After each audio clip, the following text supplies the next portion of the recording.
2020. It is 9:30 a.m. This is a special meeting of the Los Angeles Board of Police Commissioners. Madam Secretary, please call the roll. Good morning. Commissioner Decker. Here. Commissioner Goldsmith.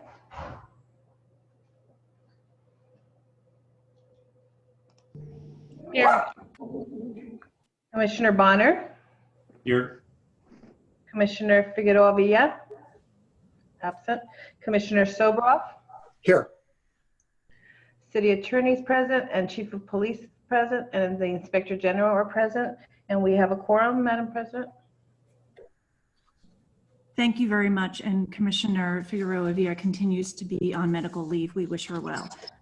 As we begin today, as we have in the meetings in the last few weeks, I want to be sure we begin by expressing our gratitude and admiration for all essential workers for their exceptional service to the Los Angeles area. Thank you for all you do. Our agenda today consists of presentations on the CalGang database from community organizations, a donation, 2 executive director reports required by executive order, the chief's report, general public comment, and closed session items. I believe, Sir T-Fank, we've been informed that the donation item is off the agenda today. Is that correct? Yes, Madam President. The department has requested that item 1B, the donation, be removed from the agenda. All right, it is removed from the agenda. So then we will hear from the community groups, deal with the 2 executive directive reports, the chief's report, general public comment, and the closed session items. We'll begin in one moment with the agenda. First, I'd like to remind everyone that the public can participate in these virtual meetings in one of a number of ways. They are outlined on the written agenda, but just to remind everyone, you can call in to the numbers listed where you can listen, but you cannot participate, but you are able to listen through those phone numbers. You can also submit written public comment to the email address of Police Commission, one word, at lapd.online. You can log here into Zoom and raise your the virtual hand on the system, which is the equivalent of cards at our meetings. Or you can call into the phone number listed on the agenda for the Zoom number and press *9 if you want to speak on an agenda item. As we proceed through the agenda, I will announce the specific agenda item we are addressing. You should also be able to see it on your screen, even though it is small, it is there. The queue for public comment will begin when the agenda item is called and not before. I will close at the conclusion of the discussion or questions on that item, and I will state that public comment is closed. If you do not express your interest in speaking before the comment period is closed, you will not be called on, as there will be no late submissions taken. I am today going to make one prior change to prior weeks when it comes to the chief's report, and we're moving on to general public comment. When I'm advised that the last speaker is being called up to speak on the chief's report, I will then open public comment on general public comment in order to ensure that people have a little bit of time to raise their hands or get in queue without delaying the meeting. With that, Madam Secretary, please, if there are any hands raised, please clear the queue. We'll move now to the first item on our agenda, which is item 1A. Before we do, I do have a brief introduction to give to this matter. Today, we're going to be hearing presentations from a number of different community groups on the CalGang's database system. Everyone will be joining us today by Zoom.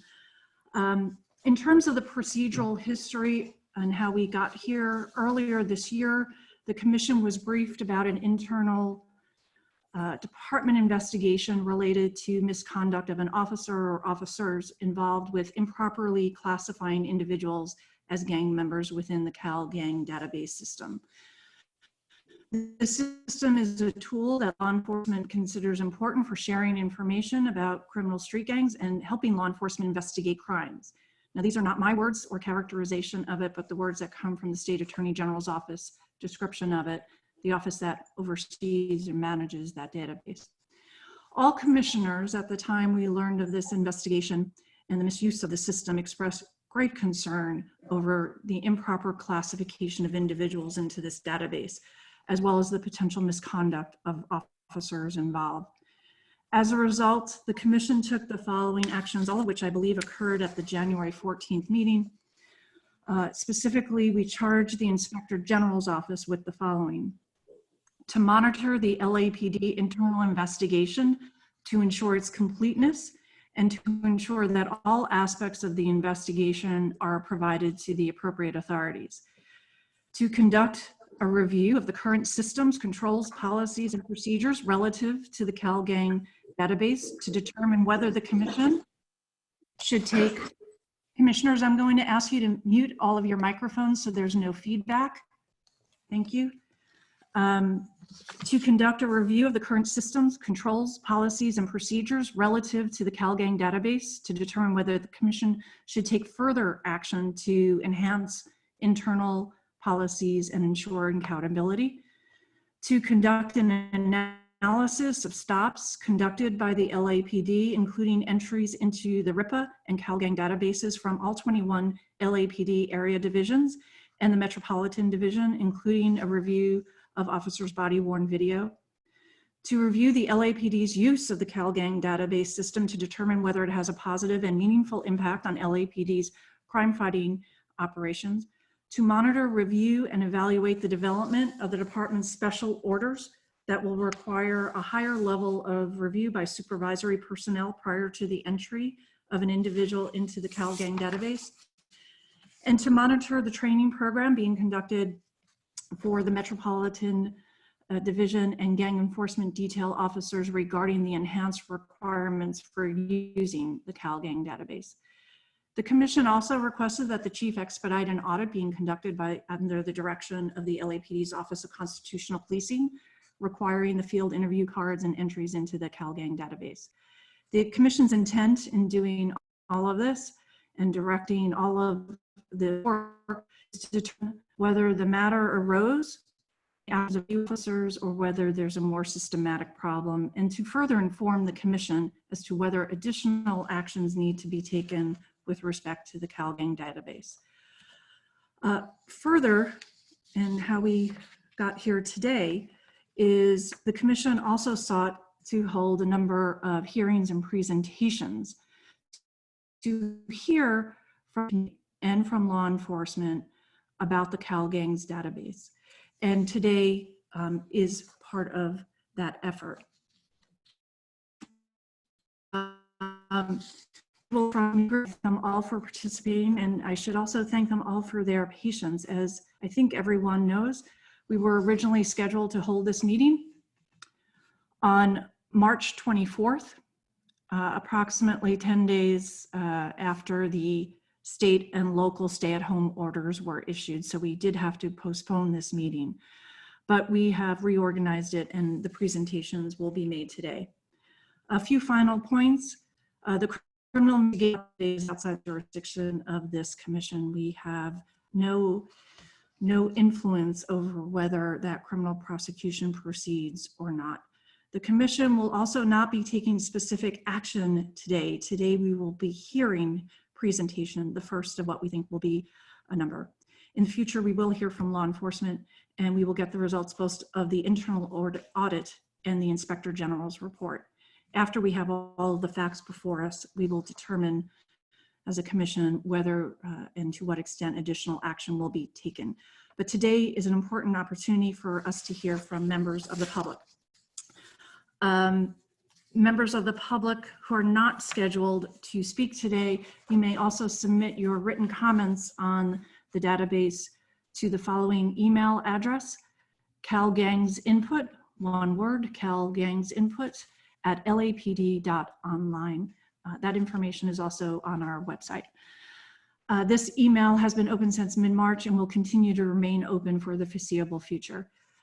Before I ask the first group to go, I want to thank Commissioner Goldsmith, who helped identify the different groups who will be presenting today, facilitated invitations, and of course I want to thank Mr. Tiefenk and Commission staff for their hard work in facilitating. Commissioner Goldsmith, did you want to say anything before we begin with the presentations? Thank you, Commissioner Decker, for that introduction. I don't have anything to add, just looking forward to hearing from our presenters who are all really leading experts in the field and who, many of whom have direct experience with CalGang, so I look forward to hearing that. Very good. Thank you. Thank you, Commissioner. And with that, we'll start calling the groups up in the order they appear in the agenda. Each group has been given and advised in advance that they have 10 minutes. We will keep to the 10-minute rule. When time is up, we will move on to the next group. The group can allot their time as they see fit. I do thank them all for presenting today and ask the board secretary if the first group is available, and as listed in the agenda, it would be Stop LAPD Spying. If they are available to go, Madam Secretary, could you call them up?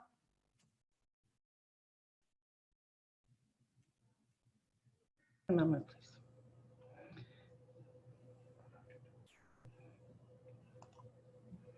Okay, we have Hamid Khan from Stop LAPD Spying Coalition. Mr. Khan? Hi, good morning. And I just wanted to find out real quickly before the time begins that how do I pull up the PowerPoint on this screen that I had sent yesterday? I mean, I can pull it up on my end, but is there a screen? Madam Secretary, you should pull up, if any group has brought in a PowerPoint, could you please put it on the screen so everyone can see it? I believe they were emailed to Mr. Tiefenk. Is there a screen share option here that I can pull it up? I don't believe it is, Mr. Khan, I don't believe you can, but the board secretary does have it, and it'll just take a moment. Sorry for the, and Mr. Khan, are you presenting alone, or is there a second? Yeah, yes, Mr. White could not make it. He got pulled in at the very last minute. So okay, so it'll be just you, sir. Okay, thank you. Just give us a moment to get that presentation up. Madam Secretary, I assume you have it, and if you could. One moment, please. Thank you. Madam President, if I may, the PowerPoints were not shared with the secretary. The individual presenters were to present those, and I believe Mr. Khan can do a oh, he can. He can share a screen, and it would show it then. All right. So where's the screen sharing option? It should be on the bottom of your screen, sir. A green button that says share screen. Right. No, at least it only shows raise hand, but it doesn't show the screen share. I know where it is. I just. All right. Mr. Tiefenk.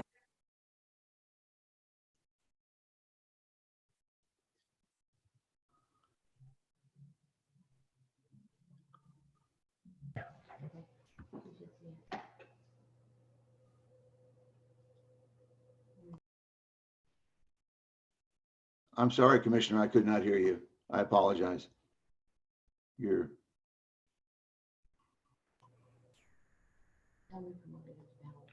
Mr. Khan, you should be able to see it now. Can you see it now? Mr. Khan? Hold on a second, because it put me on.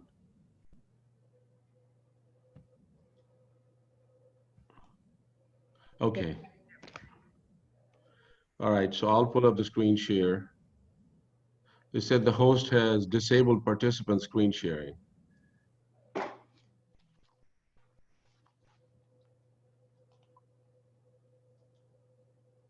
here, I got it. Okay, you should be able to share now. Okay.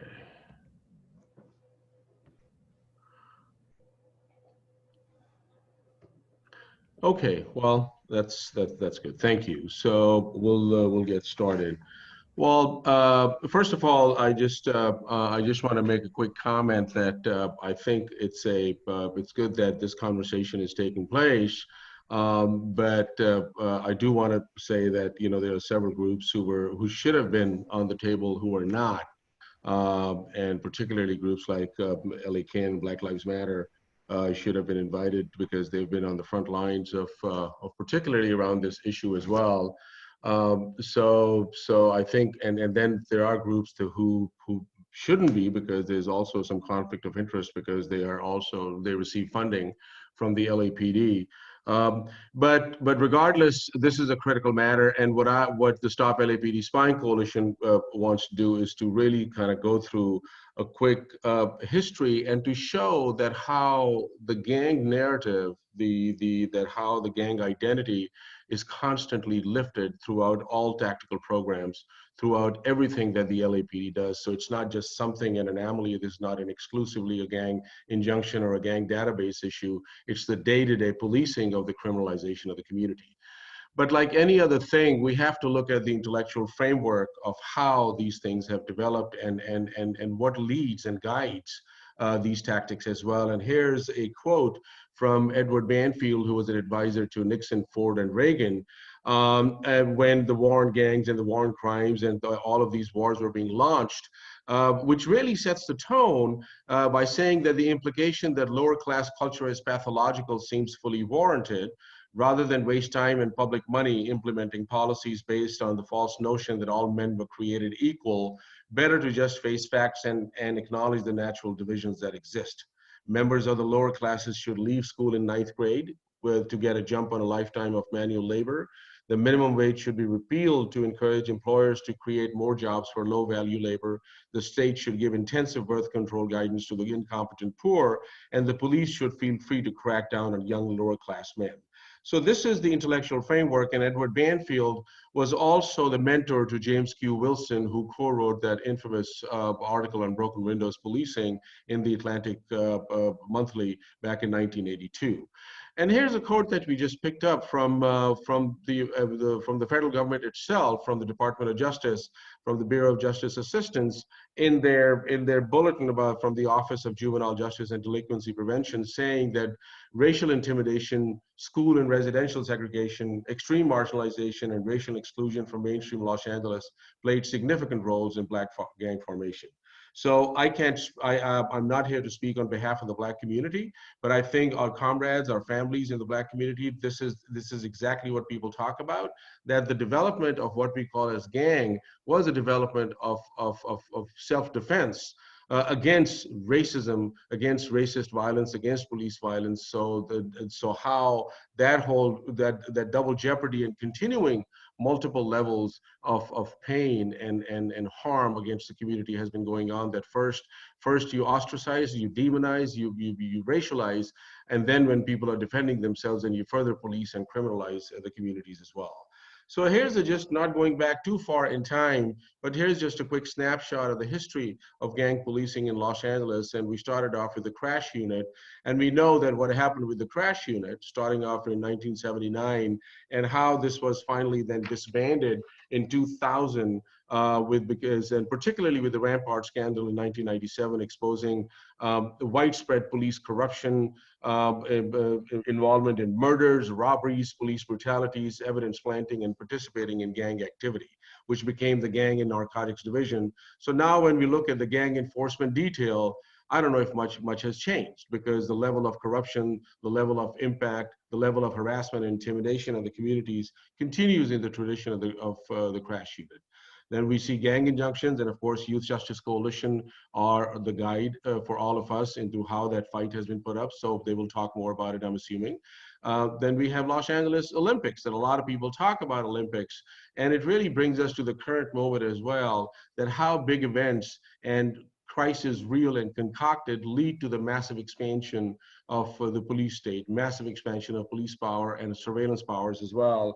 And this is when the whole lot of massive sweeps were happening as a result of the Olympics of young Black and brown youth in South Central Los Angeles, and the displacement of unhoused people around USC and further areas of Los Angeles. Operation Hammer, which was an extension coming from the 1984 Olympics, we know the harm that Operation Hammer had caused, that at one time, as a result of Operation Hammer, we saw massive amount of harm caused to the community. We saw that how the SWAT units were going in.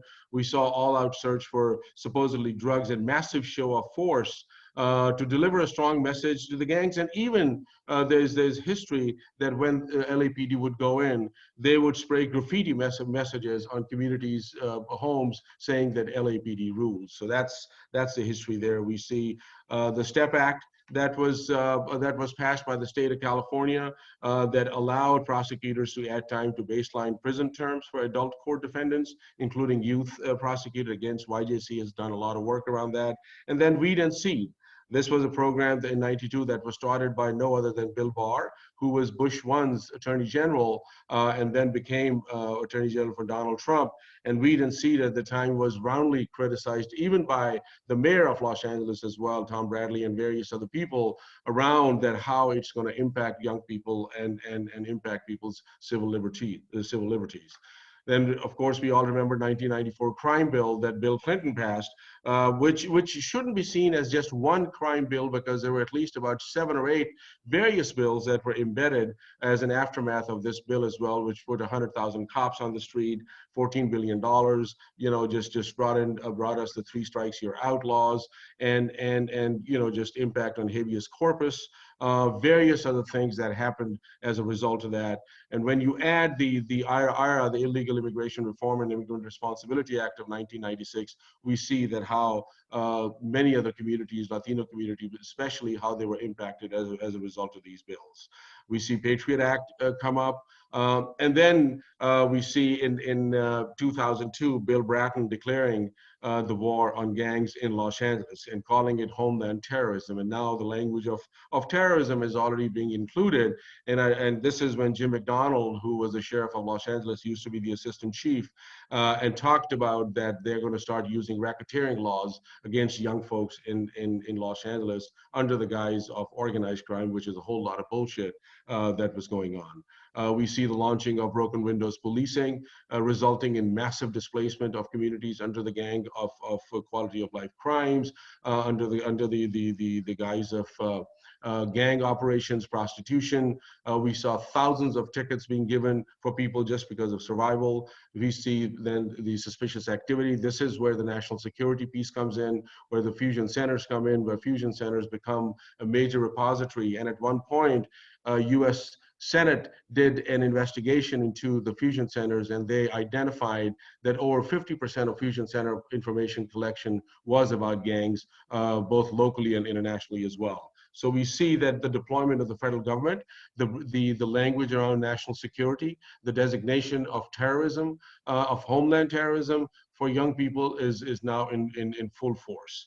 Then we see LAPD just launching predictive policing, including Operation Laser and PRETPOL, in which counterinsurgency tactics were brought in, because the genesis of predictive policing lies on the battlefronts of Iraq and Afghanistan, that how they had claimed that they could predict insurgencies, but then the same methodology was brought in, and we know that how these programs were roundly discredited and disgraced, and in a disgraceful manner, LAPD had to walk backwards and dismantle Operation Laser and PRETPOL as of this month as well, regardless of what they say about cost. But we know that in their own audit, Mark Smith had said that there was zero cost to software.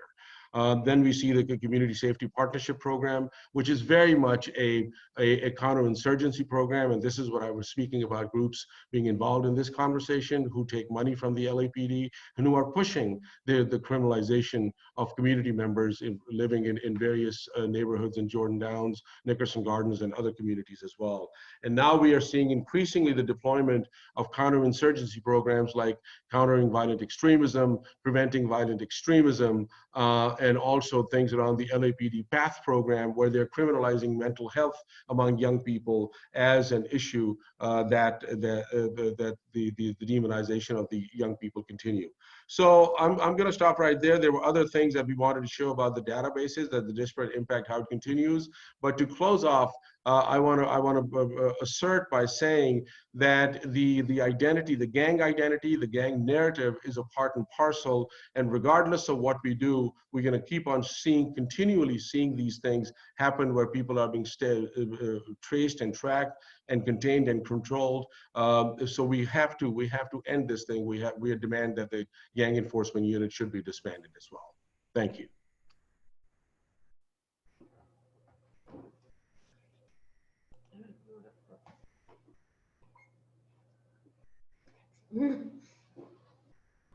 And I'm here for any questions or any comments.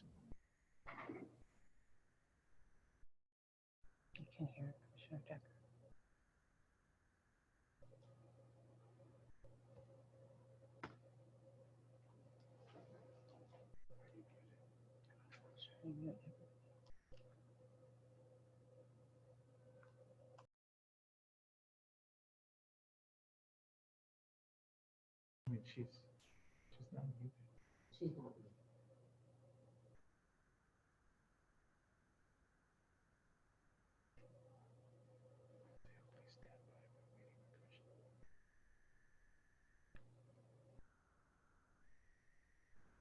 Please stand by. We're waiting for Commissioner Decker. We can't hear you.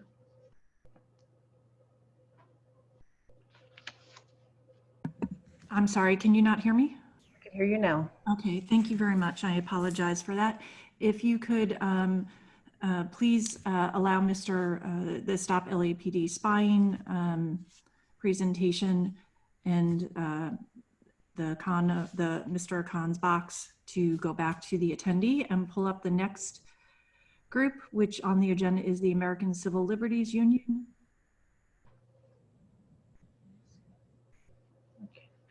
And at the end of the 10 minutes, we'll just proceed through each group, Madam Secretary. So if we could just proceed in order then. We're looking for the speaker from.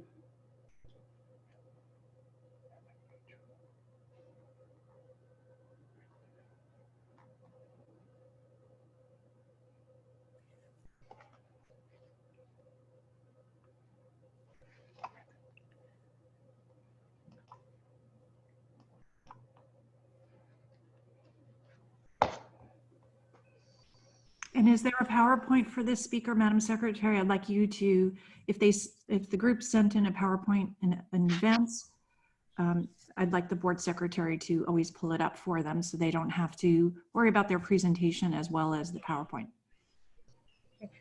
Madam President, there was no PowerPoint submitted by the ACLU. Okay, very good. Then please allow the representative to present. Okay, we have Melanie Ochoa. Melanie, can you hear me? Yes, can you hear me? Yes, I hear you. Go ahead. So, as I said, I'm Melanie Ochoa with the ACLU of Southern California. A lot of my work at ACLU has been on issues related to police use of gang designations, including in gang injunctions, predictive policing, and CalGang. All of these programs rely on subjective police judgments of people as, quote, gang members. So today I want to talk generally about LAPD's process of gang labeling to really emphasize that the issues that you have with CalGang cannot just be fixed with some tweaks and different oversight, but rather stem from this labeling process. One crucial thread that has run through LAPD's implementation of these programs is that while the department makes liberal use of gang designations, when they are forced to defend these labels and prove that they are right, they are unable or unwilling to do so. For instance, in 2016, ACLU, along with Urban Peace Institute and Youth Justice Coalition, filed a lawsuit challenging LAPD's use of gang injunctions, which are essentially court orders that make innocent behavior criminal simply because the person doing it is supposedly a gang member. To get an injunction, all that was needed was an opinion by an LAPD officer and an LA city attorney that a person was a gang member. That's it. No prior gang convictions or even arrests.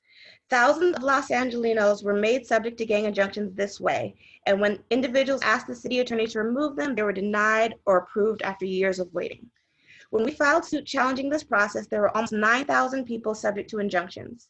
Knowing that it would have to defend its process of placing people on gang injunctions to the court, the city quickly and voluntarily purged nearly 7,500 people from this list. That's around 80%. With respect to CalGang, currently the law requires that when LAPD puts someone in CalGang, they must send them notice. Then they can request that the LAPD remove them. And if they refuse, they can file a petition in the Superior Court, which requires the LAPD to prove that the person is an active gang member to the judge. LAPD is supposed to report to the DOJ the number of requests for removal, requests granted, and petitions filed. The numbers LAPD provides are not accurate, but their claim that they have not voluntarily removed a single person from the database upon request seems anecdotally correct. What is not correct is that the LAPD claims there were no petitions filed in Superior Court or granted in 2018 or 2019. We have filed petitions and had individuals removed, so we know that is false. In fact, the LA Times reported that at least 15 petitions were filed, and in each case, the Superior Court either found that LAPD's evidence did not establish that the person was a gang member, or the city attorney's office instructed the LAPD to remove the person from CalGang because they did not want to defend the city's labeling. So there's a 100% removal rate for petitions filed. And this was the experience of our client, Brian Allen. He is a man in his 30s who gave a high school classmate he hadn't seen in over a decade a ride a few blocks in the area around Crenshaw and 54th. The LAPD stopped him illegally without any reasonable suspicion, questioned him and his former classmate about gang activity, which they both denied, and then placed him on CalGang as an active gang member for, quote, frequenting gang areas and, quote, associating with documented gang members. This is a man who had never even been stopped by police before. He is a teacher, a dancer, and had actually done work for the mayor's office of gang reduction and youth development. But he was a young Black man in a Black neighborhood with another Black person. And that was enough for the LAPD to claim that he was an active gang member and should be in CalGang. We submitted multiple declarations attesting to his lack of gang involvement, and LAPD provided no evidence in support of this gang label if they refused to take him out of the database. We filed suit in Superior Court to force the LAPD to defend his designation, and the city attorney directed the LAPD to take him out of the database. That is a lot of unnecessary stress for Mr. Allen, who should never have been in CalGang, wasted time and resources of city services, all because the LAPD decides haphazardly to designate people as gang members, even when those designations are indefensible. And Mr. Allen was lucky because most individuals do not have a lawyer to fight for them, and I'm sure many others just gave up after being denied by the LAPD. So let's talk about the way LAPD decides whether or not someone is a gang member. The process inherently relies on subjective criteria, but through a process of formalizing them into guidelines and checklists, adopting them into training materials, and using them as the basis for one generation of police officers to train the next, they have been given the veneer that these are legitimate and impartial tools that give you the power to tell something meaningful about who a person is and whether or not they engaged in potentially criminal activities simply by looking at them. During the CalGang regulation process, many law enforcement experts talked about their abilities to discern who is a gang member. People who purport to be experts on gangs and identifying gang members, like Detective Cooper, who represents the LAPD, said things like, you can tell who is a gang member by their tone of voice, or that driving through particular neighborhoods is evidence of gang membership. Sometimes these criteria are simply associated with people who are Black and Latino, but more nefariously, these indicators of gang involvement are incredibly common against many categories of people, yet are only taken as evidence of criminality when displayed by Blacks and Latinos. For instance, in our gang injunction case, LAPD's expert, Officer Lamar, defended labeling someone a gang member because he was wearing, quote, gang attire in 3 different pictures on social media. These outfits were a blue plaid shirt and jeans, a white t-shirt with basketball shorts and high socks, and a white t-shirt with khaki pants. So this begs the question of what exactly a young Latino man living in Los Angeles could wear that wouldn't be considered gang attire. Similarly, in Echo Park, where Dodger Stadium is located, wearing Dodger gear is gang attire. In Fullerton, Cal State Fullerton gear is gang attire. And in the city of Orange, wearing the color orange, the color for multiple local high schools, is considered gang attire. The categories are so comprehensive that nearly anything a person does or wears triggers this judgment. The LAPD also claimed a picture of a young man leaving the Echo Park Market was evidence of gang membership because the sign had the word Echo in it. This is a picture of a young man who lives in Echo Park, leaving a business a few blocks from his home, yet to LAPD, this is evidence of gang affiliation. Do you honestly believe that every individual wearing a Dodger jersey or a sweatshirt from a local university is being documented by police as wearing gang attire? Or every Instagram photo with a local sign is being proof of gang membership? Not at all. These criteria are not objective. Officers don't determine someone is a gang member by relying on this criteria. They decide someone is a gang member and then use these innocuous or at best ambiguous cues to justify whatever action they want to take. And that is how gang designations operate within CalGang and in every context in which LAPD uses them. As a result, they will never be divorced from the superficial and often stereotypical perceptions of gang members, and racial bias is inextricably linked to their execution. Indeed, much of the criteria, facts, and training that law enforcement relies upon are contrary to the substantial body of empirical evidence on gang membership. LAPD officers claim their methods correctly identify gang members, but in the rare instances they are called upon to prove their determinations were correct, you have the stats I started this discussion with. 100% of folks who challenged their CalGang designation being removed from the database, and the city attorney voluntarily removing over 80% of those on gang injunctions. This is the context for the department's supposed gang expertise. At the end of the day, you will have to decide whether and how to continue to participate in CalGang. The answer should be no, not just to CalGang, but to the continued use of these gang designations throughout LAPD. Despite touting their own effectiveness in identifying gang members, all the evidence we have is that LAPD officers are actually very bad at this and most often incorrect. And that is even before getting into the issue of falsifying evidence. Please remember that on the other side of these gang designations are actual people who can have their lives appended or ended because LAPD has chosen to categorize them as a gang member. LAPD officers will come in here and say, CalGang is just a pointer system. It has no significance. And that is not true. It has been proven false from individuals' experience and also by the California State Auditor. When law enforcement decides to label a person a gang member, that label alone can cost them their housing, employment, their right to remain in the United States, their freedom, or their life.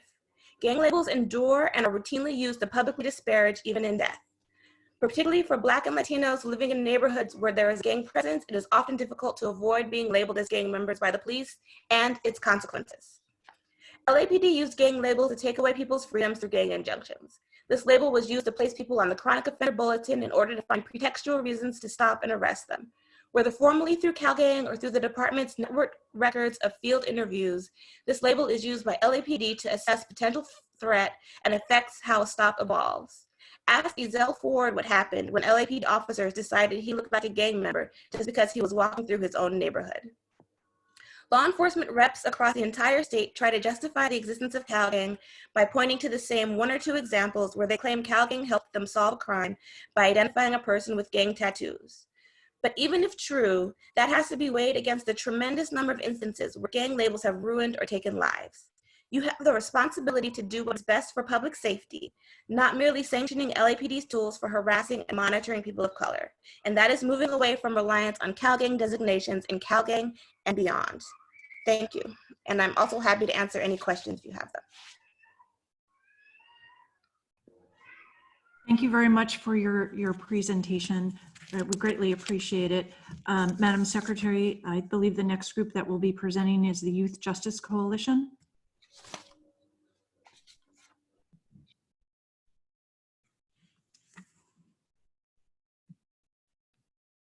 Madam President, the Youth Justice Coalition did not submit a PowerPoint slide presentation. They submitted PDF documents, which I emailed to each of you, but they were not a PowerPoint. Very good. And all the commissioners have received it. I certainly did. Madam Secretary, we can proceed when the speaker's ready.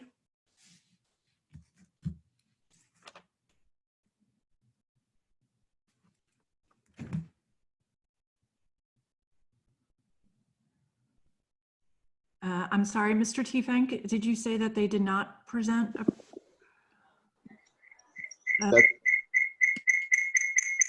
That's correct, ma'am. All they submitted was a PDF file, which I've submitted to the board secretary, but we would have no way to move forward it. And now it's on our screen. I'm not sure if the presenters intended that to have a PDF up, but I'll leave it to them to advise us.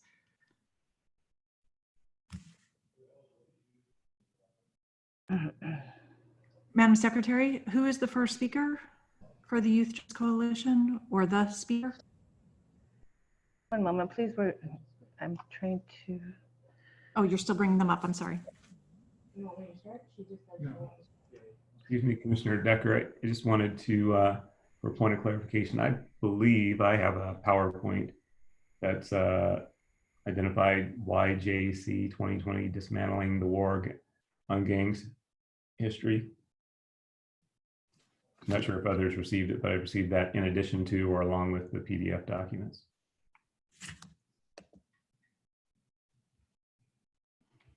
Who is the lead speaker for the group, Youth Justice Coalition? It's going to be Anthony Robles, followed by Mike Saavedra, followed by myself, Paul Sok, and then lastly with Kim McGill. I don't believe we need the PowerPoints. Those are generally materials that we use to present to the community. Okay, very good. Thank you for that clarification. So Madam Secretary, nothing needs to be on our screen other than bringing up the speakers. And I think we're waiting for one more speaker. Yes, we're missing Anthony Robles. He's on somewhere. Okay, I'm sure she's looking through the list of people who've signed on. So let's give the board secretary one moment. Apologies for the delay.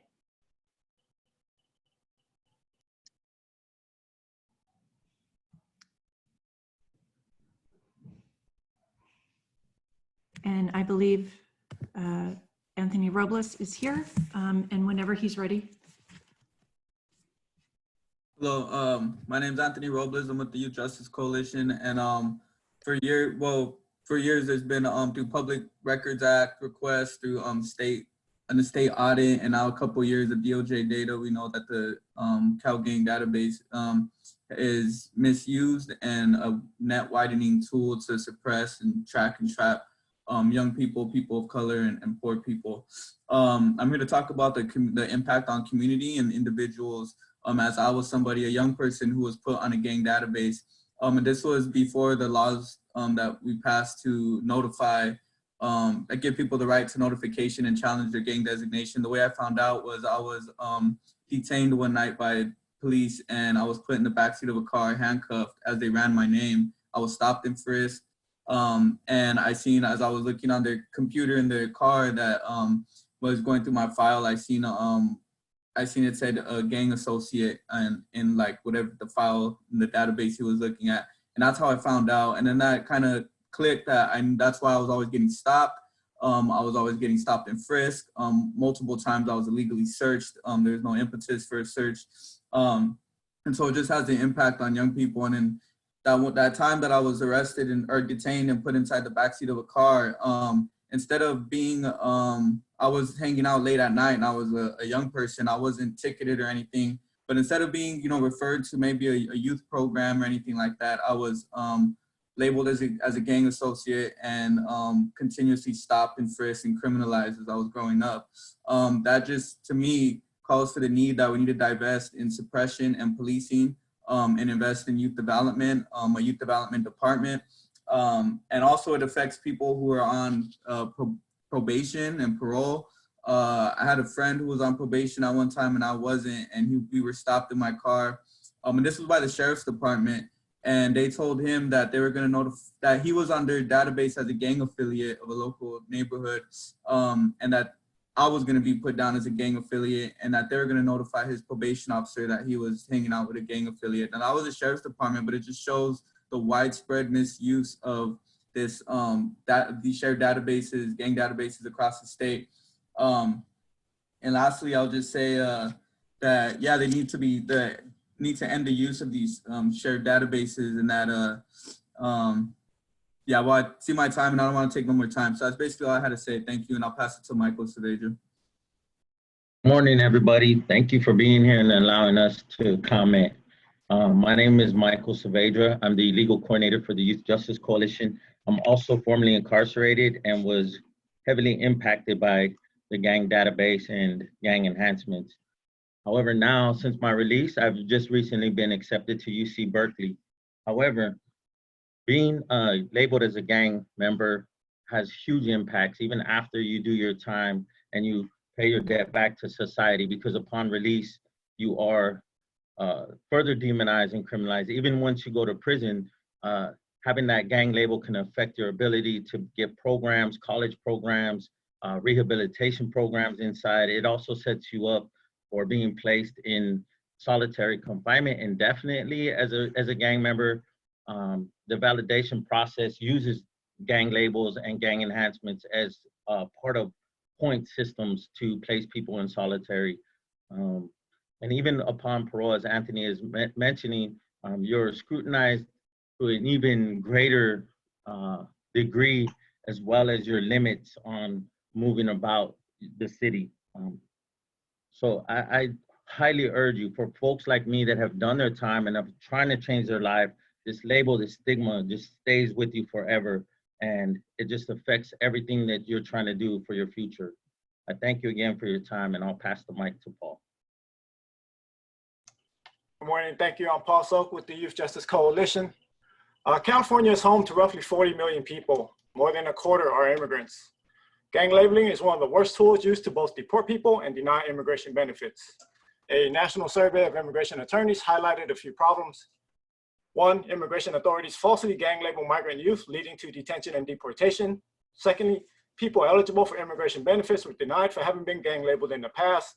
And since immigration law does not clearly define what constitutes gang involvement, and immigration proceedings don't have rules of evidence, immigration enforcement has a blank check to offer flimsy or false evidence of gang involvement and make uncontested interpretations at will.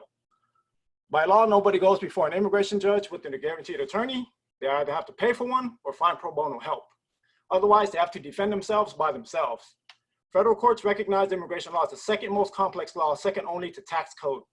So I ask you, how can someone without an attorney defend themselves against gang labeling when the burden is on them to prove the government wrong while locked up in a cage?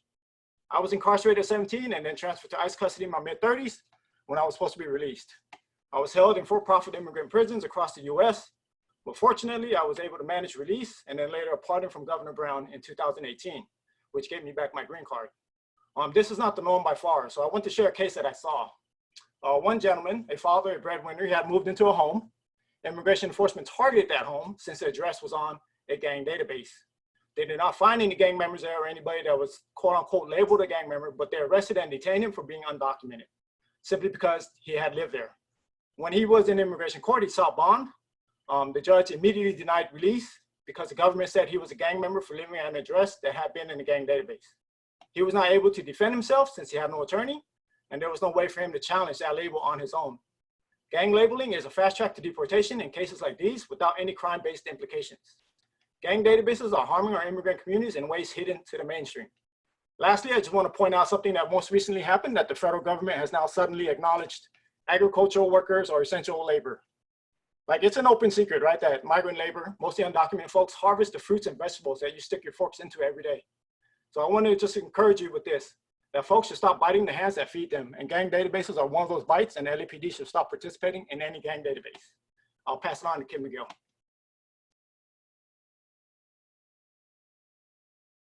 Good morning, everyone. Los Angeles' war on gangs was established in 1848 when Mexicans were labeled as bandits when they tried to reclaim land and livestock illegally confiscated during and after the war. That label led Los Angeles to have the highest lynching rate in the nation between 1848 and 1871. In 1871, an alleged shootout between rival Tong factions in Chinatown led to the killing of a white man and was used by the mayor's office and law enforcement to lead a mob of at least 300 men that lynched 18 Chinese residents, including 2 women and a child, and burned Chinatown to the ground, displacing the entire community. The LAPD's and other law enforcement's use of overly broad and inaccurate gang allegations over the past 172 years have also been used to enforce racial profiling by law enforcement, institutionalize racial disparities at every level of the system from arrest through sentencing, provide inaccurate testimony in court that has led to severe sentencing and failed in many cases to actually solve crimes, fuel aggressive policing in schools and communities of color, including giving rise to California's position as first in the state in violence, in police violence, and LA County, both LAPD and LA County sheriffs have led for many, many years in having the highest homicides, use of force homicides. First in caging, having the world's largest juvenile hall, jail, and prison systems. And first in deportation, having used gang allegations to target people for immigration, INS, and now ICE enforcement. It also led LA to establish militarized policing, including the world's first use of helicopters to patrol civilians, establishment of SWAT and gang units, the creation of numerous law enforcement operations that have violated individuals and communities' constitutional and human rights. The LAPD's first gang unit, created in 1973, was actually called TRASH, Total Resources Against Street Hoodlums, eventually morphing into CRASH, that was at the center of the Rampart scandal. And that acronym, TRASH, says everything about the discriminatory legacy that gang labeling has created. We have mobilized people most impacted by gang allegations, as well as organizations across the state, to expose who is on shared gang databases, including CalGang, in the state of California, and to pass Senate Bill 458, Assembly Bill 2298, Assembly Bill 90, and the state's first audit of CalGang. We have made some progress, winning rights to notification when designated a gang member or associate, right to inquire on your designation, right to appeal your designation, ending ICE access to shared gang databases in California, and the transfer of CalGang's administration to the Department of Justice to give greater transparency, including the requirement that they release annual data on who is on gang databases and prohibit against adding youth under the age of 13. Even shining a little light on shared gang databases has exposed deep inaccuracies and led to significant reductions in CalGang's numbers, from nearly 202,000 in 2012 to 150,000 after the passing of Senate Bill 458 to 78,096 by October of 2019. But the LAPD and most law enforcement across the state have opposed nearly every effort to change the system and have undermined the full implementation of these new policies. Also devastating is that the technology and policies created by the establishment of shared gang databases have been used to build other damaging and racially discriminatory surveillance systems, including suspicious activity reporting and chronic offender bulletins. Ma'am, please wrap up your comments. Based on our personal experiences and direct witnessing of the impacts of gang allegations, we urge that the Los Angeles Police Department end LAPD's collaboration with CalGang and all use of shared gang databases, end LAPD's sharing of its own database with other departments and with federal agencies who can then share that information with ICE, allowing for the deportation of people, and require that LAPD contact that adds any person or a group of people to any unshared department list or database must require probable cause for the stop, not the weaker standard of reasonable suspicion. Thank you. Thank you very much. And thank you, each and every one of you, for your presentation today. We greatly appreciate your time and your insight on this issue. Madam Secretary, the next group on our agenda is Urban Peace Institute. Madam Secretary, oh, thank you. It'll just take a moment to do this transition.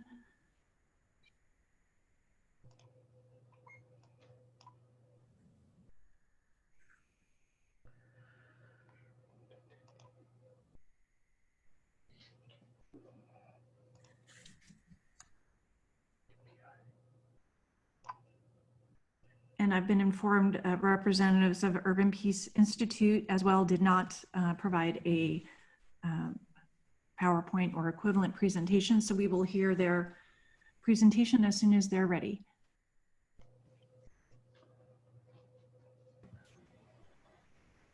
Hello. So in my conversation with Mr. Tifank, he suggested that since we do have a PowerPoint presentation, that we share our screen so at least so we can control next slide and those sorts of things. I assume, Mr. Tifank, I don't know what conversations were made ahead of time. If the secretary has it, there we go. Madam President, we do not have their slides. Okay, and did you advise them they could present? So I just want to be sure I'm consistent with what was told ahead of time. Yes, that is correct. I did advise them that they could do that. That's all right. I apologize for that. And sir, if you wouldn't mind sending it to Mr. Tifank so we can have a record of what was presented at the meeting, we greatly appreciate it. Absolutely. Please begin when you're ready, sir. So, hi everybody. My name is Josh Green. I'm the Criminal Justice Director at the Urban Peace Institute. My colleague, Senior Staff Attorney Sean Garcia-Lays, and I will be presenting. UPI has been before this commission before. We appreciate the invitation to be back. UPI has worked to develop and implement innovative solutions to address community violence and engage in system reform for the better part of over 15 years. In 2007, when UPI was still a program of the Advancement Project, UPI pioneered a call to action report, which identified the failure of the war on gangs and worked in partnership with the City of LA and LAPD to change the way that LA deals with gangs and violence. That work since then has included working closely with the Mayor's Gang Reduction Youth Development Office and our gang intervention partners in the community, providing trainings to LAPD, including the Community Safety Partnership as referenced earlier, although we don't receive funding from LAPD to do that, and our community lawyering efforts to support individuals and communities that continue to experience the negative health and safety impacts of overbroad law enforcement suppression. That's why we're here today. In our experience, and you'll hear more about this from my colleague, the use of CalGang has continued to threaten public safety. It's an outdated, overbroad, counterproductive strategy. And what we care about is what we hear from our clients and our gang intervention partners, which is the negative impact it has on community health and safety. What we've done so far in this work, you've already heard, we're co-counsel in the lawsuit with Youth Justice Coalition against gang injunctions, but specifically with CalGang, we sponsored AB 90 and AB 2298. We have continued to litigate test cases of individuals placed on the gang database, and we continue to do education both at the state level and locally around policies around CalGang. So let me pass it to my colleague, Sean. Thanks. There are two starting points for understanding the context for why we believe CalGang is a fatally flawed system. The first is a fact from the 1992 LAPD gang database analysis from the LA District Attorney's Office.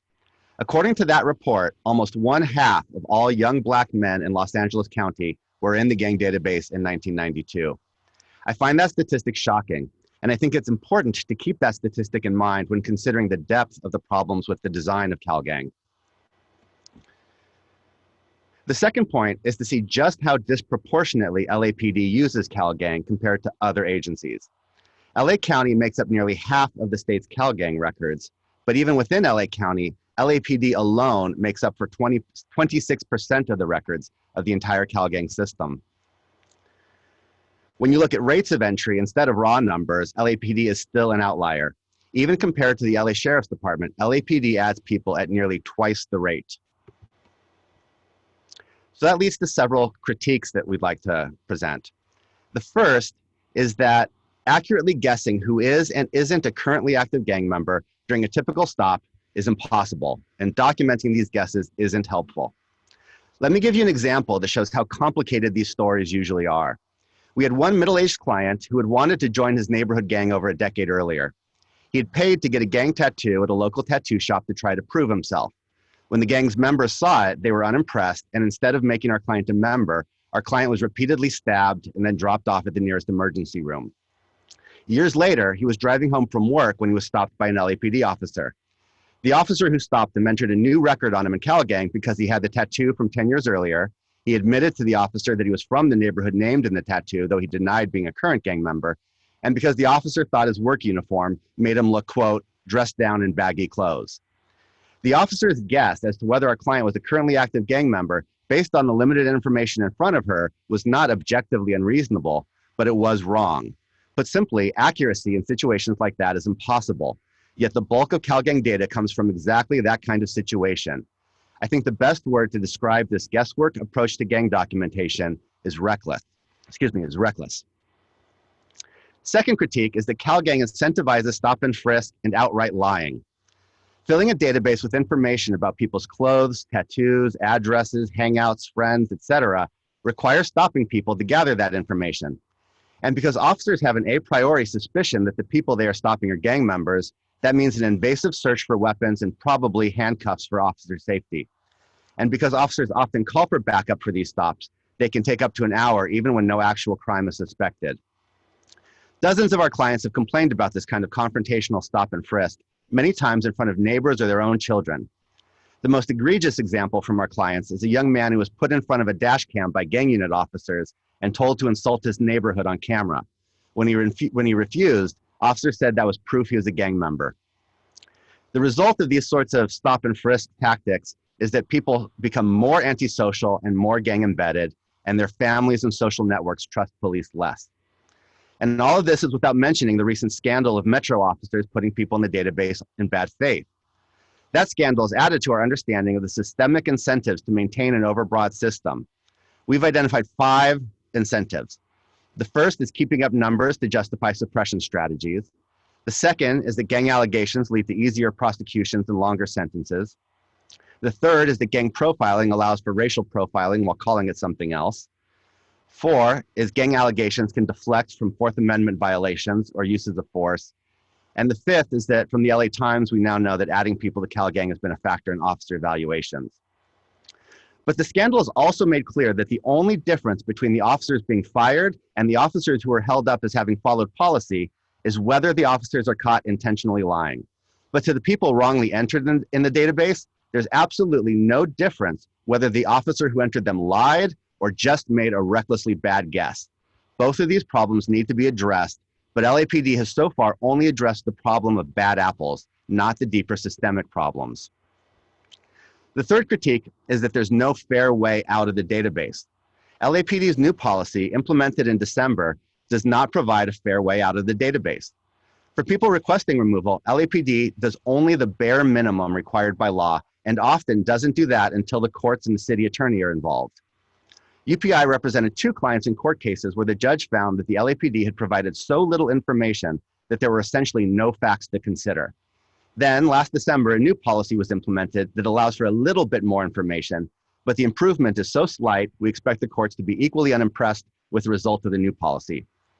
What is still missing is that a person who asks to be removed should receive all of the LAPD's documentation including audio or body camera recordings. Also, ever since the scandal, LAPD is still routinely rejecting meritorious removal requests. Nearly every single one of our clients for over a year now has had their removal request denied by LAPD. Then, after filing a petition with the court, the city attorney looks at the case and finds the gang documentation so indefensibly weak that the city attorney has our client removed without ever taking it to the judge. Finally, logistically, the policy just doesn't work. There's no single point of contact for removal requests, and the only address given on the LAPD forms is the PO box.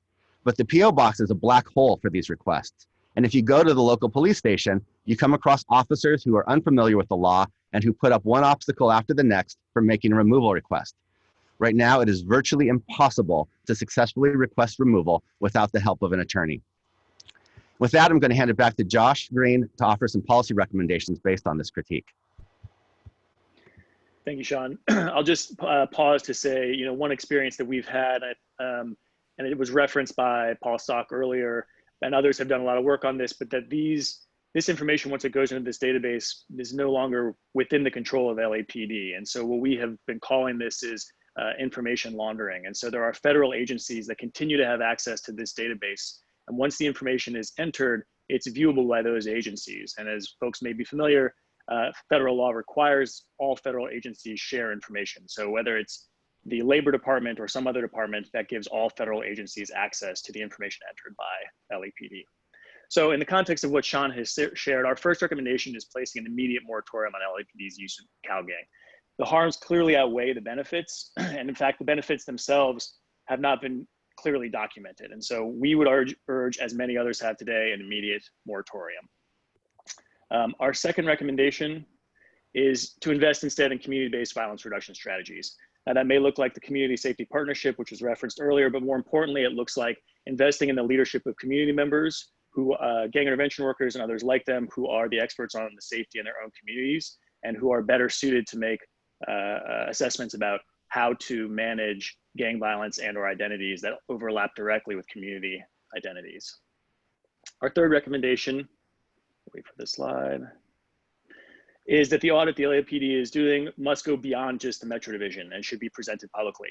The audit that was initiated covers what was reported as a scandal, but what we have demonstrated today is that the problems are deeply systematic and are not limited just to one division or bad apples. There needs to be an audit of the entire system and process, and it needs to be shared publicly with those who have experienced the impacts of this type of profiling. Fourth, if there's not an immediate moratorium, then the policies need to be rewritten, and they need to be rewritten with the expertise shared here today. And one more. And finally, as policymakers for this agency that uses this system the most, the Police Commission should see this as an opportunity to be a leader in the state and in the country. So we appreciate the time and obviously available for any questions. Thank you very much. Greatly appreciate that presentation. Again, if you could forward that to Mr. Tiefank, I think we'd all appreciate it. Thank you. And Madam Secretary, I believe the last organization on our agenda today is Push LA Community Coalition. Okay. Thank you again.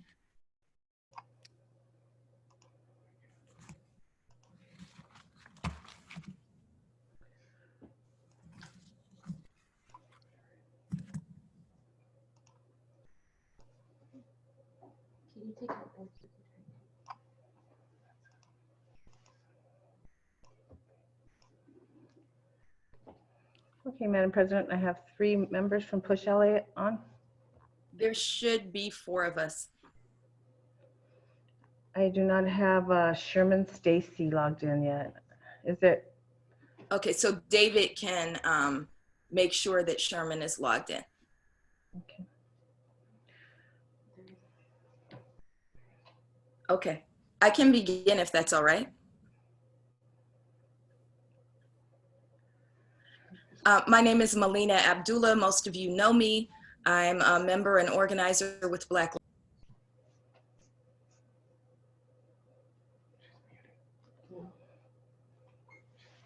I believe you're muted, Melina. Okay. Yeah, I didn't mute myself. Okay, so my name is Melina Abdullah. I'm an organizer. Ma'am, I'm sorry. Please, I asked Madam Secretary, can we please be sure we have everybody who's presenting. I thought you said we were missing at least one speaker. We have Dr. Melina Abdullah, Demetra Johnson, David Turner, and we're missing Sherman Stacy. Okay. Yeah, hold on for 1 second. Hold on. Yeah, Sherman is on the call. He's in the attendees. Is under Sherman. Sherman, okay. Okay. Okay, so Madam Secretary, can you confirm we have all the speakers? Is that correct? Dimitri, I still do not see Sherman. He's there. He's there? Okay. You pulled, there's you pulled him up. Okay, in that case, Dr. Abdullah, please begin. Thank you, ma'am. Thank you for your patience. So again, my name is Melina Abdullah. Most of you know me. I'm an organizer with Black Lives Matter, which is a part of Push LA. For a complete list of Push LA members, please go to pushla.org. I want to lift up that no Black-led organization was invited to present today, and that we're only here and Black people are only given space because our allies have mediated that space for us. This is another example of racism and anti-Blackness. And so I want to encourage the Police Commission to interrogate itself. If Shane Goldsmith is the one who issued the invitations, then it's really important that she think about what it means that no Black-led organizations were invited to present. I also want to remind you that a list of demands was put on your official record. On January 15th of this year, Black Lives Matter led the writing of that list of demands, and it was signed off on by all Push LA members. Still, Black Lives Matter and LA Can were not invited to present. So I think that that's hugely problematic, and it's something that you should address. I want to remind you also of the context around this discussion, that the illegal, unethical, and racist entries of folks into CalGang's databases and databases in general was one of 4 issues of corruption that was brought to light around LAPD and Metro Division, especially over a period of just 3 weeks, beginning with advertising in Breitbart, the racist stops of Black folks in South LA, the disproportionate searches of Black folks in South LA, and then finally the databases. I'm thankful again to be a part of Push LA, and that community coalition led by Alberto Ratagna invited us to be speakers. You also failed to include people who've been directly impacted. It's important that we recognize that people have the right to speak for themselves. And so we have divided our time. I'll be presenting first. Demetra Johnson, whose son was put into a database, who she had to fight to get him off, will then present. Stacy Sherman will present about his own experience with databases. And then finally, David Turner will round things out. We want to lift up that in that list of demands that I referenced, which I thought I would be able to pull up, but I guess we can't share screens. I will just reference those, that the demands included, which you have on your record, that LAPD publicly release the names of all officers found to have corruptly and unethically included people in the databases. You have those names. People have the right to know if they've been stopped by these officers. We also want those officers placed on do not call lists so that they're barred from serving as witnesses in cases. We want Chief Moore to immediately disband LAPD Metro Division. And then we don't want just a moratorium on the use of databases. We want an end to the use of databases that have proven to unjustly criminalize community members, especially Black, brown, and poor people. I'm running out of time, and I apologize for that. I want to let you know that this has worked in San Francisco, where 50% of inmates have been released and there has been no uptick in crime. In fact, there's been a decline in crime. And so I want to encourage you to move in that direction. With that, I'll hand it over to Demetra Johnson. Good morning. My name is Demetra Johnson. and my son was improperly added to that database when he was 17 years old. Basically, we received a letter 2 days before he was about to go on a school trip to Japan, which worried me considerably because he was going to be flying internationally on this database that I didn't know what the ramifications was. I knew it was a mistake because my son just didn't leave the house. He was always in the house. He actually was an LAPD cadet graduate a month before the supposed incident. When I called down there to see about getting him removed, they said we had to provide all this documentation to have him removed. So I had to get letters from his teacher, his report card, his counselors.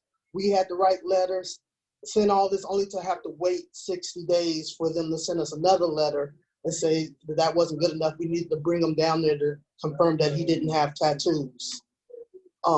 They did remove him once we did take him down there and they saw that he didn't have any tattoos. But to this day, I don't know how he ended up on that database because he had zero contact other than when he was in the cadet corps. So that 60 days while he was on there, I was very terrified. And I just think the process is unjust and it discriminates against us completely. With that, I pass it on.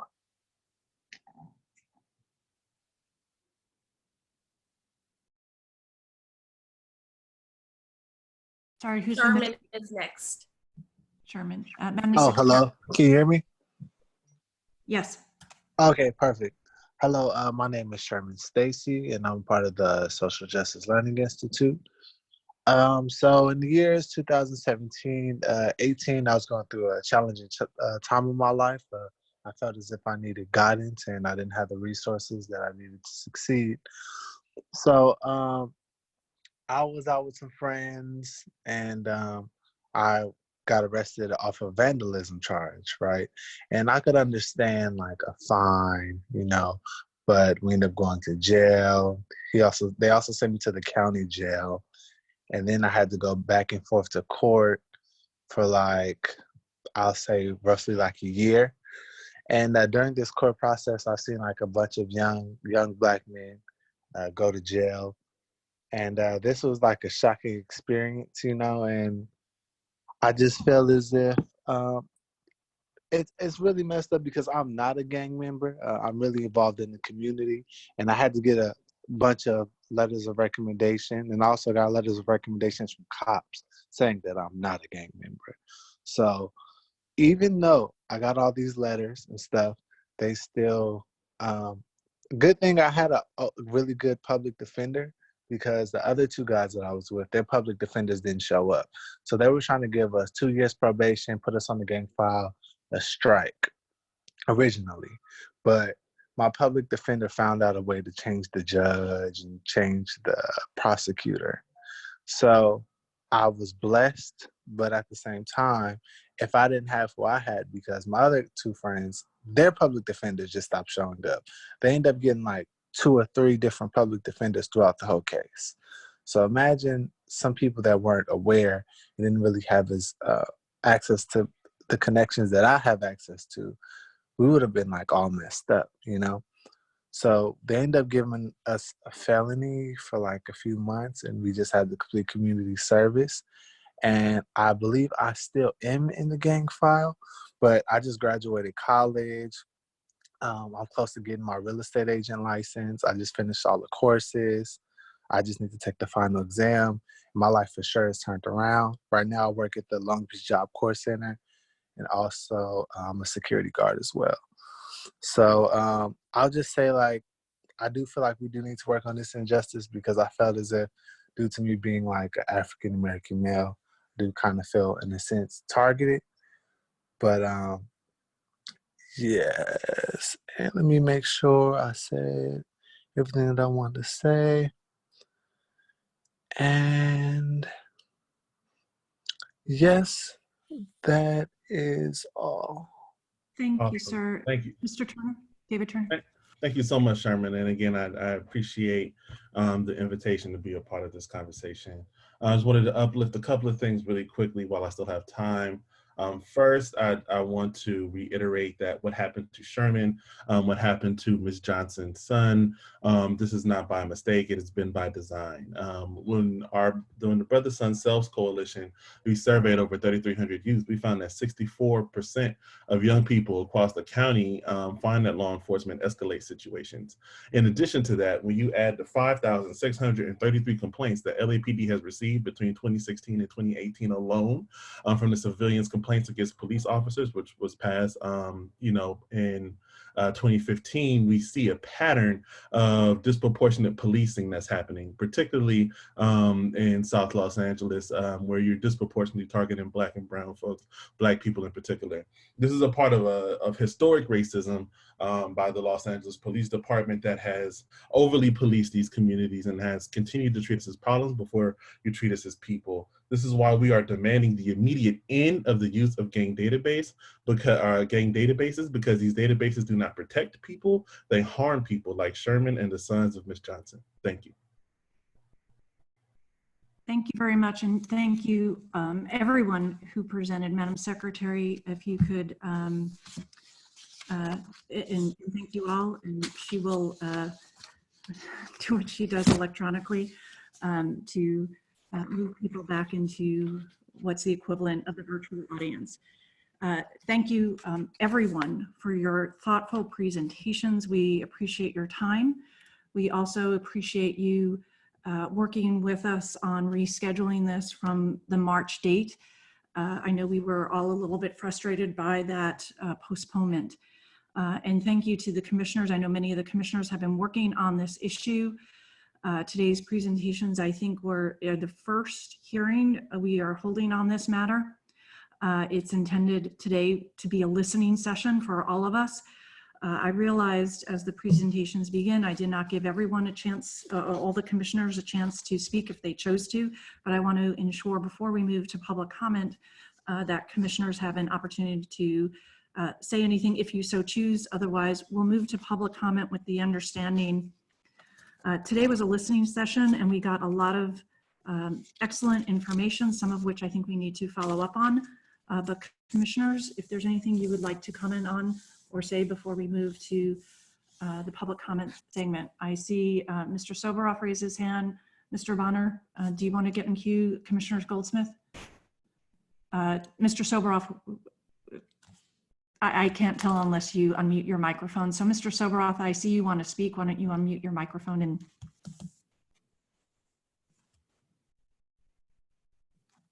Madam Secretary, perhaps you can assist. There you go. Mr. Soboroff, you should be able to speak now. Okay. I just wanted to say thank you to each and every of the participants and speakers, the sincerity, the stories, the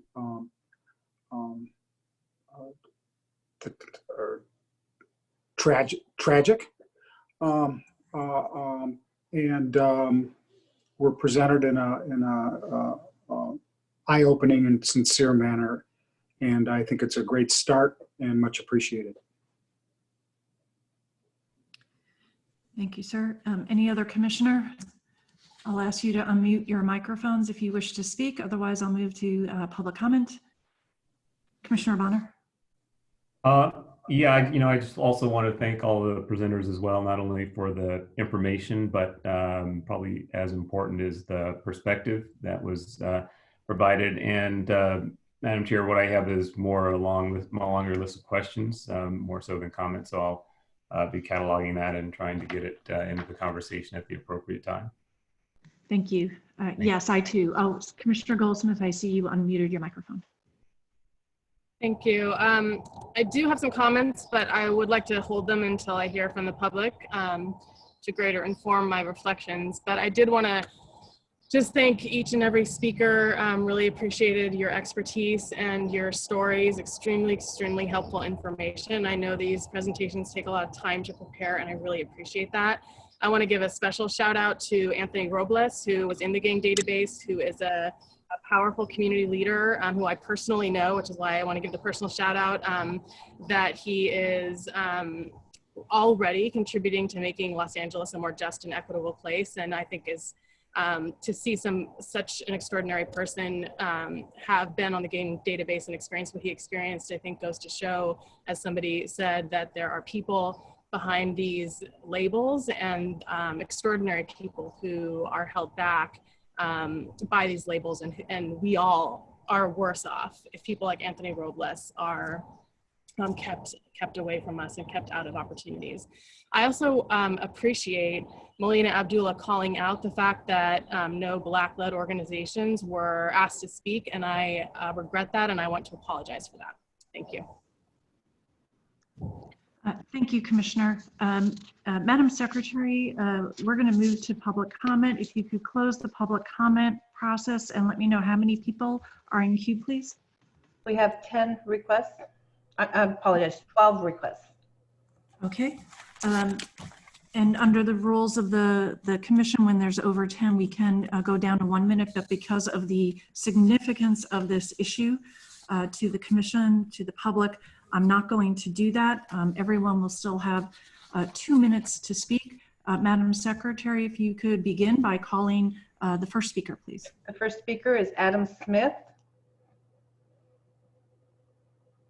Can you hear me? Yes, we can hear you. Go ahead. Great. Thank you, President Decker, for allowing the public to speak 2 minutes each. That is so kind and brave of you. I don't have too much to say. I think, you know, thanks Commissioner Goldsmith for apologizing for that. It's, you know, that was pretty noticeable when we saw the list of groups asked to present. I just want to continue to uplift some of the demands that Dr. Abdullah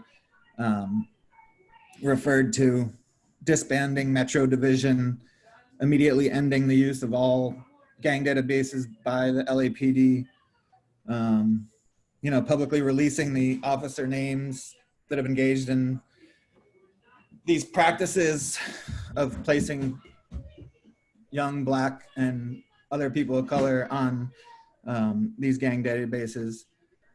I did think that it was interesting, yeah, like Dr. Abdullah said too, like it shouldn't just be a moratorium on the use of gang databases, they should be immediately ended. And it's interesting that the Urban Peace Institute talked about that, because it seems like while they said that they don't get money from the LAPD, they are involved with programs like the Community Safety Partnership that was paid for by the Weingart Foundation, of which Steve Soberoff is a board member. So while they technically don't get money from the LAPD, they certainly pay their salaries on the LAPD's programs.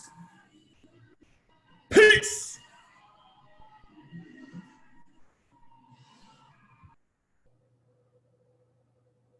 Next speaker, please. The next speaker is Paula Miner. Am I unmuted? Yes, we can hear you. Okay. First of all, I support the remarks of all our groups, especially the remarks of Push LA. As repeated over and over again, the harm outweighs the benefits of LAPD using the gang database.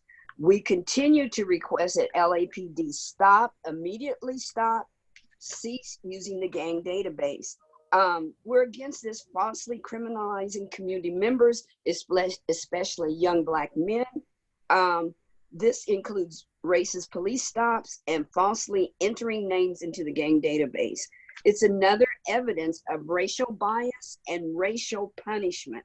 This turns out to be punishment by LAPD, whether or not the individual has committed any kind of criminal act. So again, it is a form of corruption. Officers know what's right and wrong. We understand that sometimes people may make a mistake, but it's hard to make a mistake when you're falsely entering information and when that information is so subjective.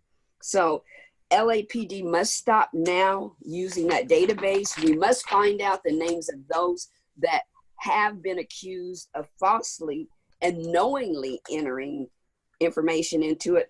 And we also ask that all names from 2015 to the present be audited and reviewed for accuracy.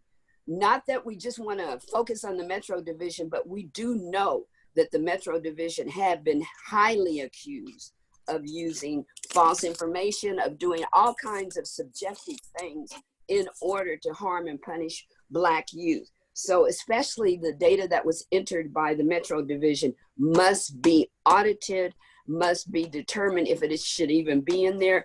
And I feel that using the gang database should stop immediately. Thank you. Okay. The next speaker, Gina Viola. Gina Viola.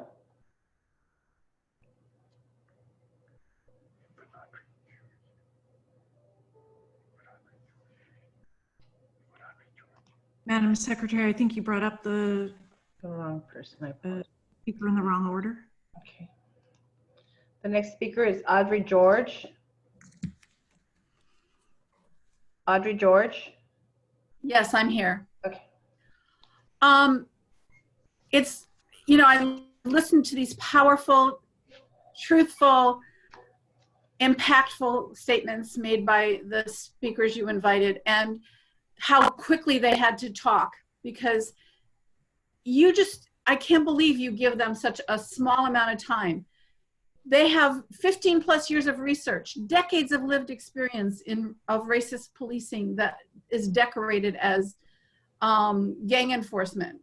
Every week, LAPD gets unrestricted ability to speak about gang enforcement in a manner that continues the criminalization narrative as it applies to Black and brown people. The LAPD's unrelenting criminalization then further energizes its officers to approach every stop as a I fear for my life situation.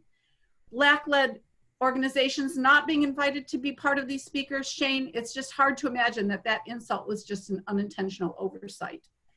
I mean, really?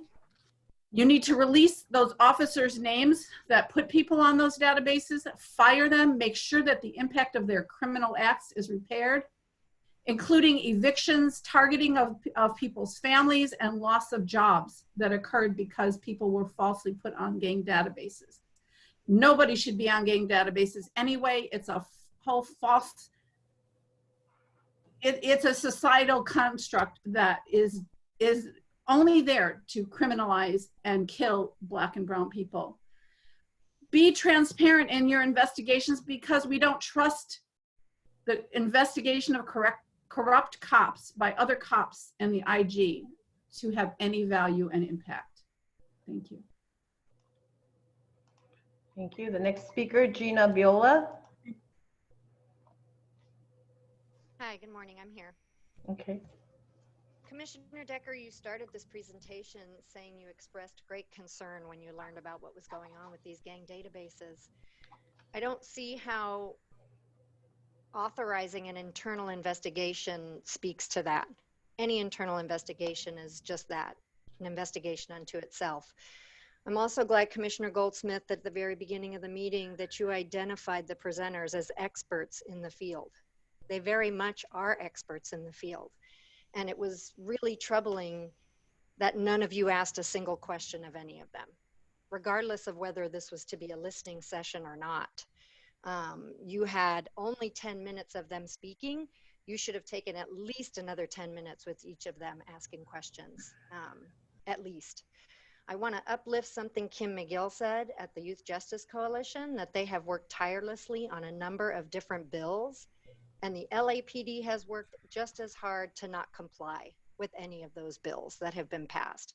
That is worth lifting up. I have a real life example for you. I was working with a young Black girl when she was 18 years old who was labeled a gang member on 2 field identification cards in stops that she was in. This gave her a 50-year sentence for a crime she didn't commit. It took us 5 years to get her out, and she ended up spending from age 18 to 23 in a combination of jail and prison here in California. That's another real live example for you of your gang databases and how damaging they are. LAPD must release the names of the officers who are known to have been engaging in this criminal behavior. You need to disband Metro right away and stop the use of this gang database immediately.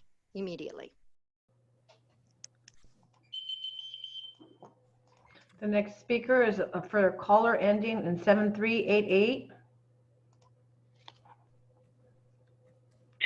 Yeah, I think it's important that we underscore some of the things that were said about the antecedents of the gang database, that it's based on the slave codes that prevented Black people from being together in groups and required Black people to carry lights, lanterns with them when they went out.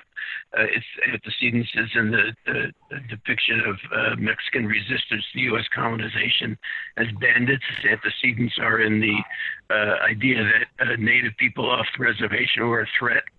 And I think underscoring what Gina Viola just said, that it's not just a database, it's used to create gang injunctions, to criminalize people's association with each other. It's used to justify gang enhancements that lengthen people's sentence in prison. And it's not just a matter of, a few false entries by particular cops. It's a whole systemic enforcement mechanism that criminalizes people for their racial identity and their culture of resistance. And I think that the fact that you expressed your appreciation for the people presenting to you today is quite remarkable, because some of those people are here physically, and their presence as Black people, they're constantly being shut down and shut up and kicked out and criminalized for their presence in your physical meeting space. So I think that you really need to question yourselves deeply about the racism that's inherent in the whole process of this LA Police Commission. And I think that the gang database as a whole must be abolished. I think that the demands that Black Lives Matter and the other organizations have put forward must be met. And I think that you can stretch this out, and you can try to be show that you're listening, but where the rubber hits the road is the actions you take, and you better take actions to urge the entire state to abolish CalGang entirely. Thank you. The next speaker is T. Hello? Yes, go ahead. Good day. I'd like to echo everything that was stated. The fact that y'all left BLM out and anybody representing the Black community in the presentation is just another example of systemic racism. You need to disband and immediately end the use of databases, and the police officers that were found falsely adding people into these databases, destroying lives over it, need to be fired. Are these cops still on the job?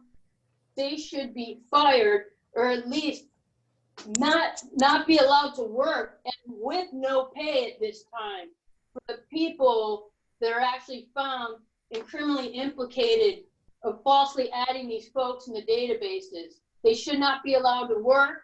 They shouldn't be paid or any unpaid leave either, including police officers that are also being charged or not charged for police murder. None of these cops should be on paid leave while they're being under investigation. Also, I hope that you seriously take this information that the presenters have given you and literally take it seriously and do something with it, rather than just 500 years of the same systemic problems. You keep going over and over, profiling people, labeling people, and incriminating people and criminalizing people. This needs to stop. Y'all are, you said you're in the community to protect and serve when you're actually out there criminalizing and terrorizing communities and causing further trauma. Thank you. The next speaker, Dr. Melina Abdullah.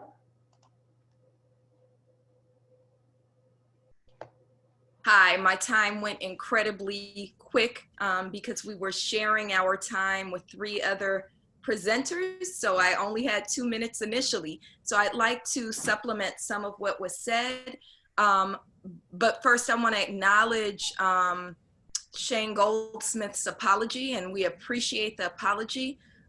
We're also in the midst of the holy month of Ramadan, and part of Ramadan, as well as Christian and Jewish traditions, is the concept of atonement. So beyond apology, there's atonement. How do you make it right?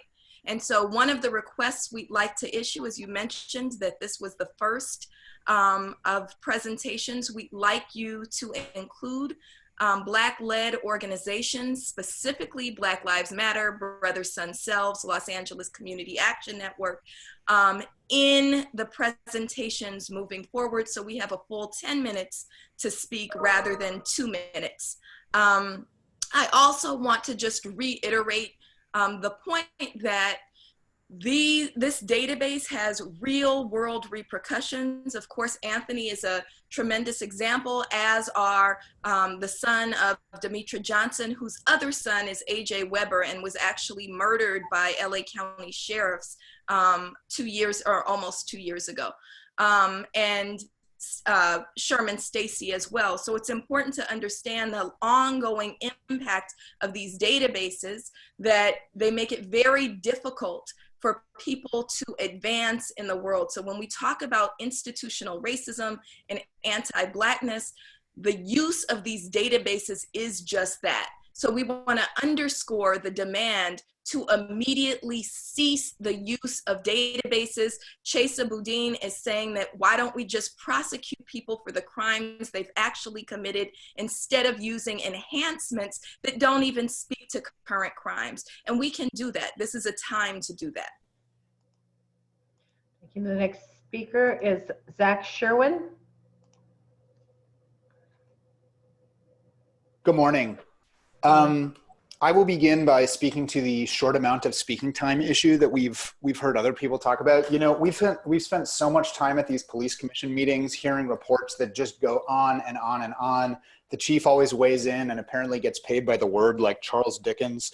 So, you know, give these speakers more time to say their full piece. And yes, do give the speakers 2 minutes each to give public comment, to echo what someone said before, like, it's not something to be celebrated. It's how it should go.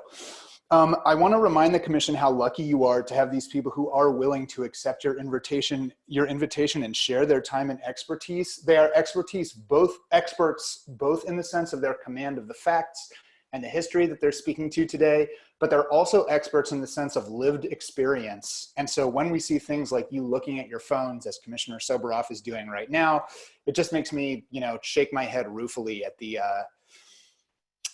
at just like the waste of your attention to the expertise that's being presented. If after hearing all that you've heard today and with what you already know about the CalGang databases before this listening session, if after all that you don't do anything to implement Black Lives Matter's demands, then this session is truly a sham and a hollow and empty performance and just kind of like an exercise in perfunctory ass covering. So just to state those demands from Black Lives Matter one more time, release the names of all the officers who have engaged in these racist practices, place them on the do not call lists, disband Metro Division, and immediately end the use of the databases. No moratoriums. That concludes my remarks.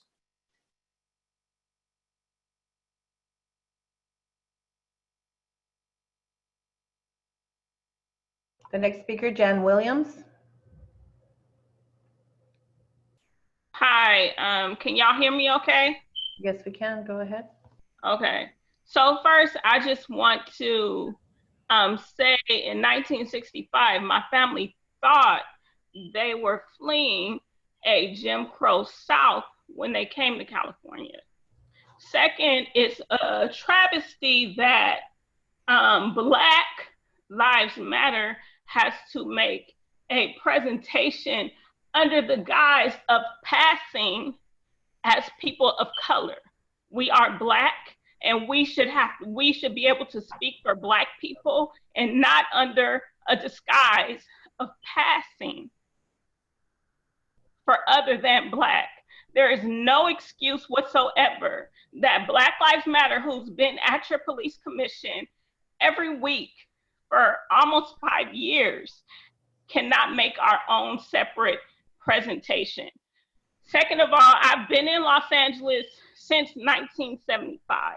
I've had so many friends and family members who have been thrown away and put incarcerated just because they were pulled over because they were Black. Okay, just because folks are Black, we are being racially profiled, charged with stuff that we did not do. Two of my classmates who were in jail for like sentenced to over 100 years for stuff that they did not do have already passed away in jail in their 40s, which is not normal. But this is the life that Black Americans live in this world, live in America. LAPD is very much complicit in the detriment of Black lives in Los Angeles. And you need to end the racial profiling now. Thank you. The final speaker is Baba Akili. Baba Akili? Yes.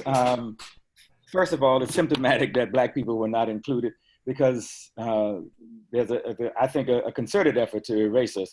So that's symptomatic. But I want to speak to the idea of labeling. It is through labeling that you then can say to people, this is why we have to do this. This is why we need this much funding. This is why we have to do that. And if you label a whole group of people like you have with Black folks as gang members first, the projection is that in South LA, gang members are on every corner, on every block, in every neighborhood, and that it is completely unsafe. And then we need 53% of the budget so that we can control gang members. So that's what the labeling does. The other thing is that the gang database has not proven to be successful in any realm, but we keep using it. We keep holding it up as somehow a remedy for some illness that we have, and the remedy doesn't work. So why not? So why just discontinue it? And then finally, accountability. This was a listening session, but no action is being proposed. And that speaks to the question of lack of accountability. That's why the first three demands that BLM has advanced is dealing with ending the gang database, disbanding the Metro Division, and then the last one, those officers, putting them on the Brady list, and they need to be fired. But without some action and accountability, this will be an empty exercise. And worse, it will be an example of how not to make real changes by the LAPD, by the LA Police Commission. It will be held up as a farce if no action is taken. In the gang database now. Thank you. Thank you. And we have no other comments, Madam President. Thank you. I believe Commissioner Goldsmith indicated she might want to say something at the conclusion of public comment. I'm not sure if that's true, Commissioner. Thank you. I appreciate all the public commenters and the presenters again, as I said. I would like to figure out ways to get additional information. I too would have loved to hear more from each of the presenters who spoke today, and certainly open to ideas for how to make sure we do hear from people who are directly impacted and other experts, and appreciated Melina Abdullah's suggestion, and would like to echo that and request specifically that we have a forum for others who should have been and were not included today, including Black people, Black-led organizations, specifically Brothers, Sun Selves, LA Can, and Black Lives Matter in presentations going forward.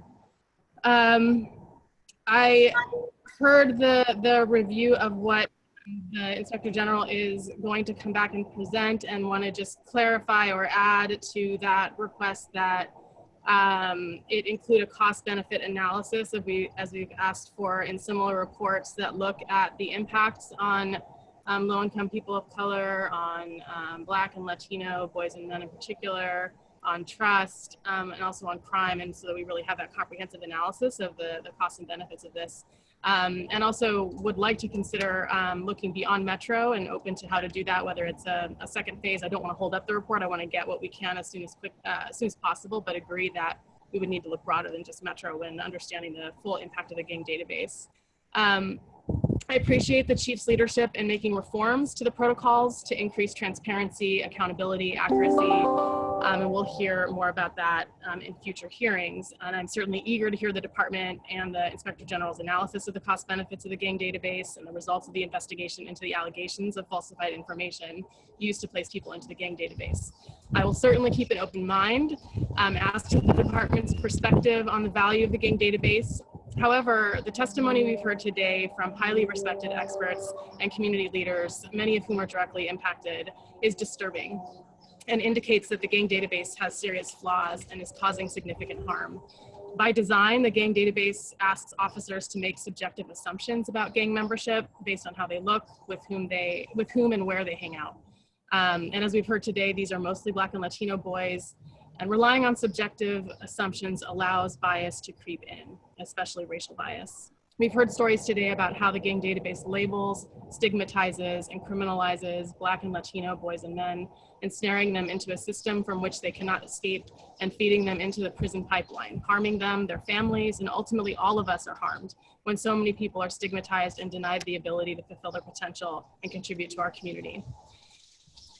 People are now being released from jail and prison because we acknowledge that it is a breeding ground for the pandemic and that we are all safer with these folks back in their communities than we are with them in jail or prison. Meanwhile, crime is going down significantly. This should give us pause and make us question why they're there in the first place. How many people have been inaccurately labeled as a gang member and sent to prison for violations for which law enforcement and criminal justice leaders have since determined they should not be incarcerated at all? We're learning from Community Safety Partnership and pre-arrest youth diversion that relationships, services, and community-based prevention and intervention are more effective at reducing crime and gang crime than punishment and enforcement in many cases. We'll hear more about that next week. It seems wise to consider replacing the broken gang database with an approach more like community-based, relationship-based approaches. And I look forward to future hearings by this commission to dig more deeply into the costs and benefits of the gang database and to explore possible better alternatives. Thank you. Thank you. If any other commissioner wishes to speak, please unmute your microphone. I see Commissioner Soboroff wishes to speak, but just for clarity, the prior instruction to the Inspector General was broader than Metro. It was to include all 21 area divisions. Commissioner Soboroff, and maybe our secretary can assist him in unmuting his microphone, please. Here we go. Thanks. Shane, thank you for your comments. You're thoughtful and very relevant. Just a technical point. When people are speaking in public comment, there is nothing on our screen. So the idea that we're not listening because we're not looking at a blank screen is an incorrect statement. And so either, I mean, maybe it's possible that the people during public comment do have the option to be on the screen, but we can't see them. Thank you. Very well, thank you, sir. Commissioner Bonner, I can't tell if you wanted to speak. I don't think so. If you wish to speak, sir. Yeah, thank you. I just want to say that I agree. We heard a lot of good information today, and of course, it's not some of it is not new information to us, or at least should not be. And I'm really looking forward to understanding the whatever process we intend to follow to make sure that the range of issues that have been on the table for some time, and in many cases just emphasized or re-emphasized again today. I think it behooves us to bring some clarity really as to how we intend to give the issues due treatment and full consideration, and then to understand both for ourselves but also the public how we intend to deliberate and bring forward any changes or adjustments that may be warranted. So as I said, I've been kind of taking a lot of notes and have a long and growing list of questions, but really want to make sure that we understand how we're going to go forward the decision-making process so that we can give the issues their proper due. Absolutely. And first, I share the comments made by all the commissioners today, and thanking the speakers today was intended to be a listening session in part to help guide our pathway forward. My introductory remarks explaining where we were in our process and the directions we've given to the Inspector General and to the Chief for the internal investigation are part of our process moving forward. But every commissioner has the opportunity to share their thoughts on moving forward. I agree we should have a few more hearings. I'd ask Commissioner Goldsmith to work with me as the executive committee to help formulate that plan forward, to have additional hearings as we move forward, to identify the different groups and members of the public.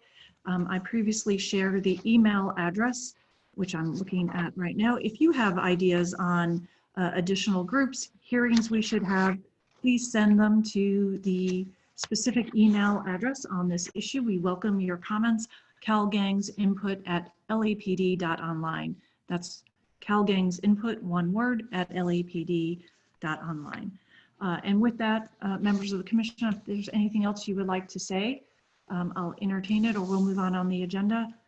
And seeing no one trying to unmute their microphones, we'll move on to the next item on our agenda, which is item 1C, the Executive Director's Report on adjustments to commission service fees. This is required that we provide this information pursuant to mayoral executive order.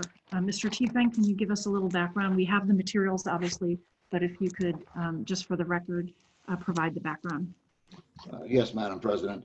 Before you are the recommended adjustments for the fiscal year 2020-2021.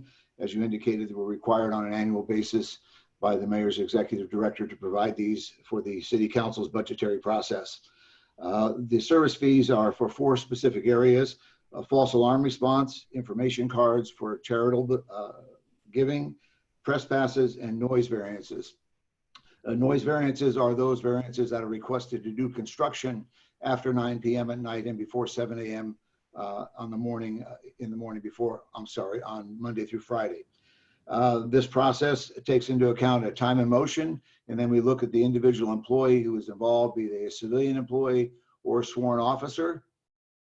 And with that time and motion and their salary rate, and also the cost allocation plan, which is a benefit rate, those are all combined to give the adjustments. So the recommended adjustments are outlined in the report. The false alarm fee is recommended to go from $235 to $267. The information cards from $62 to $63. Press passes from $63 to $45. And that decreases because a change in the classification of the employee doing the actual press pass processing is at a lower pay scale. Noise variances from $386 to $451. I'd be happy to answer any specific questions you may have. Commission questions? Yes. Thank you. Just wondering, Richard, whether this is with regard to the police commission fees, have we seen or are we expecting to see any increase in information cards, for example, those regarding the charitable giving, thinking particularly in light of the pandemic? There's been a number of organizations that have formed and been established to raise funds for different relief efforts here in the city. So wondering if we've started to see any of that increased activity with regard to fees.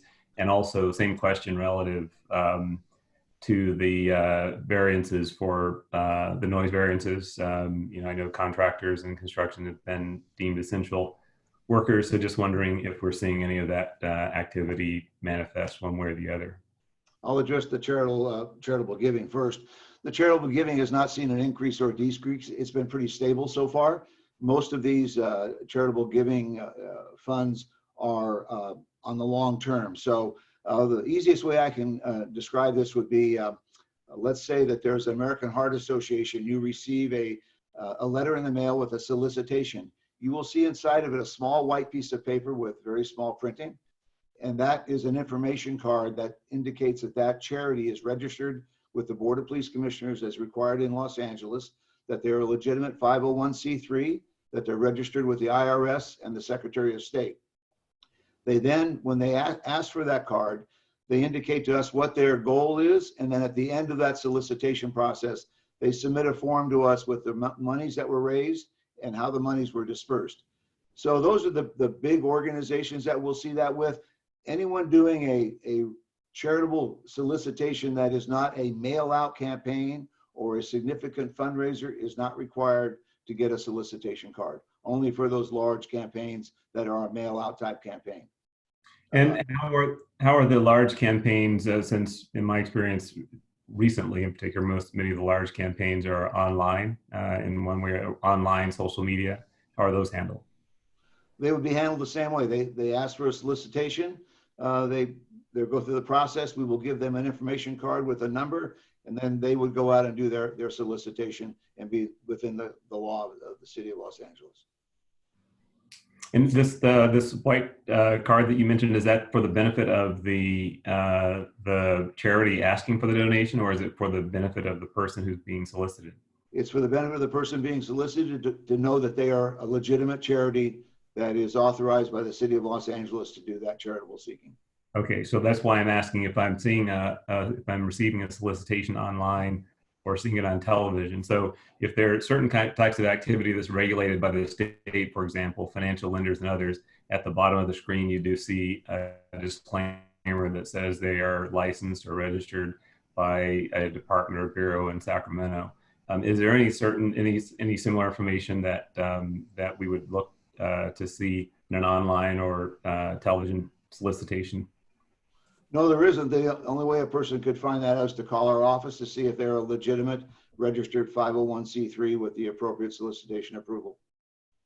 Well, what I'm wondering is, I mean, I'm assuming that if it's done through snail mail, you know, the old-fashioned way, that there's a purpose for going to the cost and expense of sending that information sheet to people, right?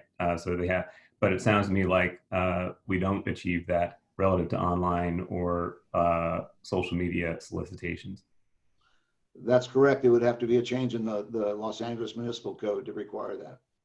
Seems to me that it's worth trying to take a look at it to understand, I mean, particularly if there's a decreasing amount of solicitations, particularly by large organizations that is going on through the Postal Service, and if there's an increasing, and if I've not researched this, but if there's a increase in this kind of solicitation that's now being done online or social media or other means, it seems to me that we're just leaving a lot unaddressed if we're collecting these fees and having this process for a part of it that's not really being utilized as well as the growing line share. So is that something that could or should be looked at in your view? Sure. What we can do is we can look at those individual organizations that have requested a solicitation permit and then see in what manner they are doing that solicitation. If it's online, then look at developing some process where we require them to have some notice along with that solicitation. We can do that from a staff perspective. Yeah, and I would say that with regard to any number of electronic communications, you see that achieved relative to organizations that are regulated in some way at the state. So it seems that there's some way to do that. We'll look into that, sir. Appreciate that. As to the noise variances, we have not seen a decrease in those. Those continue to come in for all the construction that is going on in the city. They also apply to any construction that takes place on the public right-of-way, along with commercial construction. Obviously, a lot of that construction is with the MTA and DWP, other entities in the city doing work. So we have not seen a decrease in any of that construction.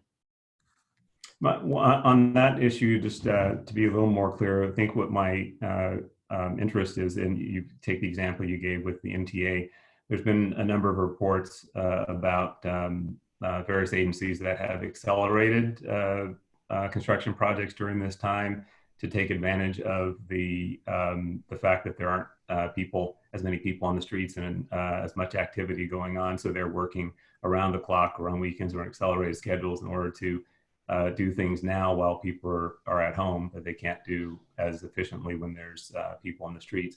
So that's where I'm wondering is in those cases, if someone is working outside the hours, are they or should they be getting those variances even if we're sheltering at home, so to speak, or should we be seeing that kind of those kinds of requests? Yes, we should, and construction is not prohibited by the stay-at-home order. Construction can occur. We have not seen a significant decrease at all in those. I sign many of them every week, either extensions of construction requests or new construction requests. They're both in the public right of way, as I said, for roadway work, they're building construction and other type of work that's continuing on. So we have not seen a significant decrease in that level of activity. As to work that occurs from 7 a.m. to 9 p.m., there is not a requirement to get a variance. Only after 9 p.m. at night, and on Saturday after 6 p.m. at night, and any time of work on Sunday. Okay, and just so I'll move on, but I want to make clear, I'm not expecting that we'd see a decrease. It's really the question is whether we're seeing any increase. If there are those who are attempting to accelerate projects to take advantage of the greater access to rights of way and things of that nature. The question that I'd ask you to look at, we can talk offline as to whether there's been any significant increase in, or any meaningful increase in those types of. I can respond to that now. There has been no increase. It has remained steady. Most of that work being done is being done from 7 a.m. to 9 p.m. and they do not require a variance for construction. Excellent. Thank you. Other commissioners' questions? Seeing none. Mr. Tiefenk, one from me, sir. The requested board action is to approve and transmit to this city administrative officer and chief legislative analyst. Can you just briefly explain the procedural process? What happens once this information is transmitted to those offices, and how that is translated into what happens with the fee system? So we transmit our report to the CAO and the CLA. At that point, their offices will do a review of the work that we have done. They'll validate the work that we have done. And then from that, they will make a report which will go to the Public Safety Committee and then on to the Budget and Finance Committee. And if those two committees approve the recommendations that come from the CAO and CLA, they will go to council for final adoption. All right, thank you. I appreciate that. If there are no other questions from commissioners, Madam Secretary, are there people in queue on this item for public comment? Yes, we have 3 speakers. Please begin public comment. First speaker, Adam Smith.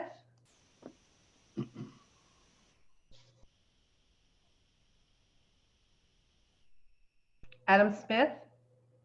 Sorry, my hand got stuck up. I'll pass. Okay. Thank you. The next speaker, Joseph Ocon. Hi, can you hear me? Yes. I'm not going to use the full 2 minutes. I just wanted to say that it's insulting to see how much more direct engagement this agenda item did than agenda item 1A, where folks were presenting about the massive amount of harm the LAPD has done to them and their communities. And then we get, 10 questions about information cards and whether construction is happening in the city. I mean, if you're demonstrating what the police commission is comfortable dealing with and what they're interested in dealing with, it's this bureaucratic bullshit and not stuff that actually matters to the community. Thanks. Thank you. And I apologize, there was only 2 speakers. There are no other speakers. All right, very well. The requested action is to approve and transmit the report to the CIO and the CLA. I will move the item forward. Is there a second from a commissioner? Please unmute all microphones so we can have a voice vote, please. Unmute all microphones, commissioners, please. Is there a second of that motion? Second. All in favor? Aye. Aye. Aye. Any opposed? Aye. Passes 3-1. The next item on our agenda is item 1D. Mr. Tiefenk, again, could you provide an explanation, please? Yes, Madam President. This is for the police permit fees for calendar year 2021. Again, as part of the budget process for the upcoming fiscal year, we're required on an annual basis to submit the recommendations for adjustments to our police permit fees.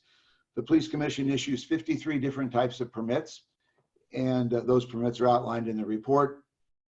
The same process takes place. We do a time and motion study looking at the individual employees, their salary range, and their cost allocation plan rate. And from that, we figure out what the rate should be. We make adjustments and recommendations on those. They're listed in the report, and be happy to answer any specific questions you may have about any of the particular permits that we process. Very good. As to an approval process, it would be the same as it was on the previous item. If you approve the document as submitted, it would go to the CAO, CLA.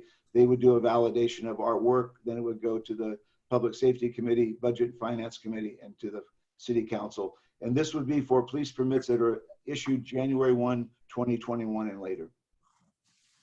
Well, questions from commissioners? Commissioner Bonner? Yes. Yeah. First, I'd like to say I agree with, in large part, with the last comment that was made. Unfortunately, it's not a matter of what we're comfortable with addressing, at least in my own case. It's really that the process for addressing some of these more substantive and arguably more important issues is somewhat less clear than some of these more mundane process issues. So that's just a continuing concern that I have, and so I don't know that I would disagree, or in fact, I would agree with the last comment. On this agenda item, my question really is is there a reason why one is addressed on a fiscal year and why we're addressing this one on a calendar year? Yes, sir. Police permits are issued on a calendar year. That's the reason for that under the LAMC, the Los Angeles Municipal Code. The service fees are addressed on a fiscal year basis based on the direction of the City Council. Thank you.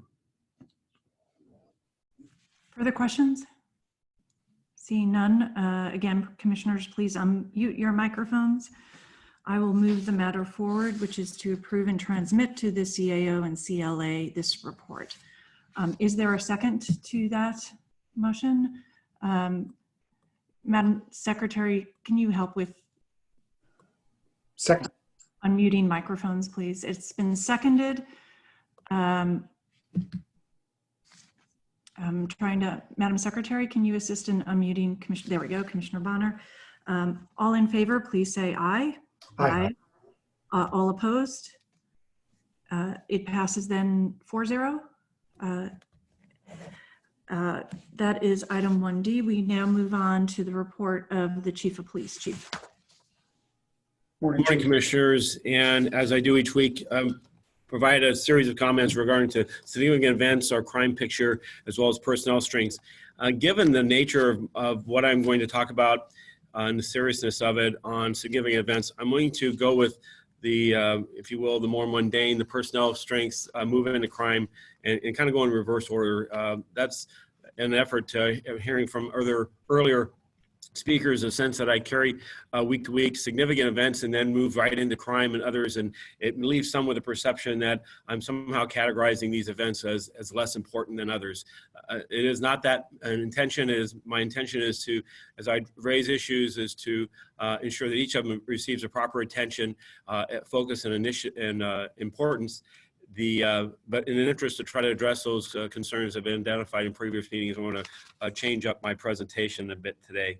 As to our personnel strengths, we remain at 9,991 sworn personnel within the department, or 3,052 civilian personnel, 385 of our total reserve officers, and 1,724 cadets.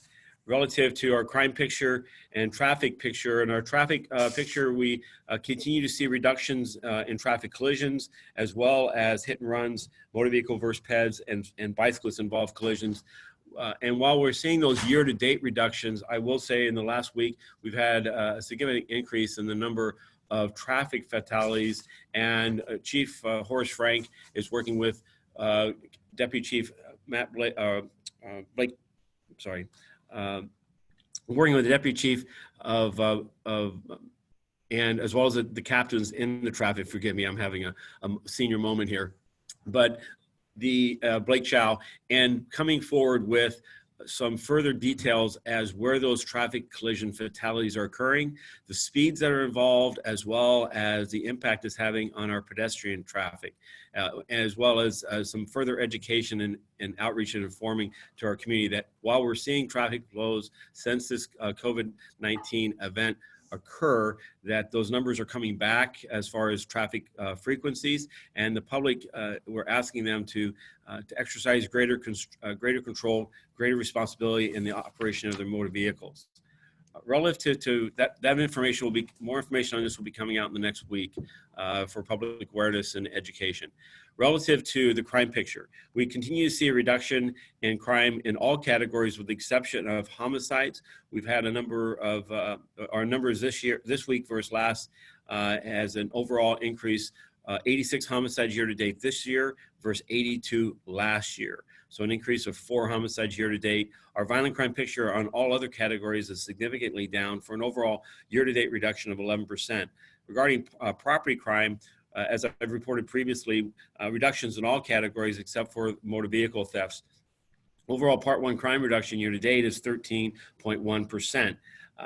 Since this pandemic has struck Los Angeles, we see Part 1 crime down 28% from the same period last year, with a violent crime reduction of 23%. In sitting down and talking yesterday, and I want to thank Mr. Bonner, Commissioner Bonner, for attending our crime control meeting and hearing some of the analysis going on in our week-to-week review of where crime is occurring. We have seen a reduction in the dividend, if you will, the lower crime dividend that we've seen as an impact that we directly attribute to the COVID-19, where crime levels, particularly violent crime levels, are beginning to creep back up and increase in areas that are more typical of this time of year and not benefiting from the previous social isolation and social distancing that we've seen. One area of crime that we continue to work to try to counter that has gone up significantly during the COVID-19 pandemic has been motor vehicle thefts. And in that arena, we have seen an increase in the number of associated arrests with that. One of the questions that have come from this commission has been a continued interest in what our violent crime and property crime and overall arrest rates are.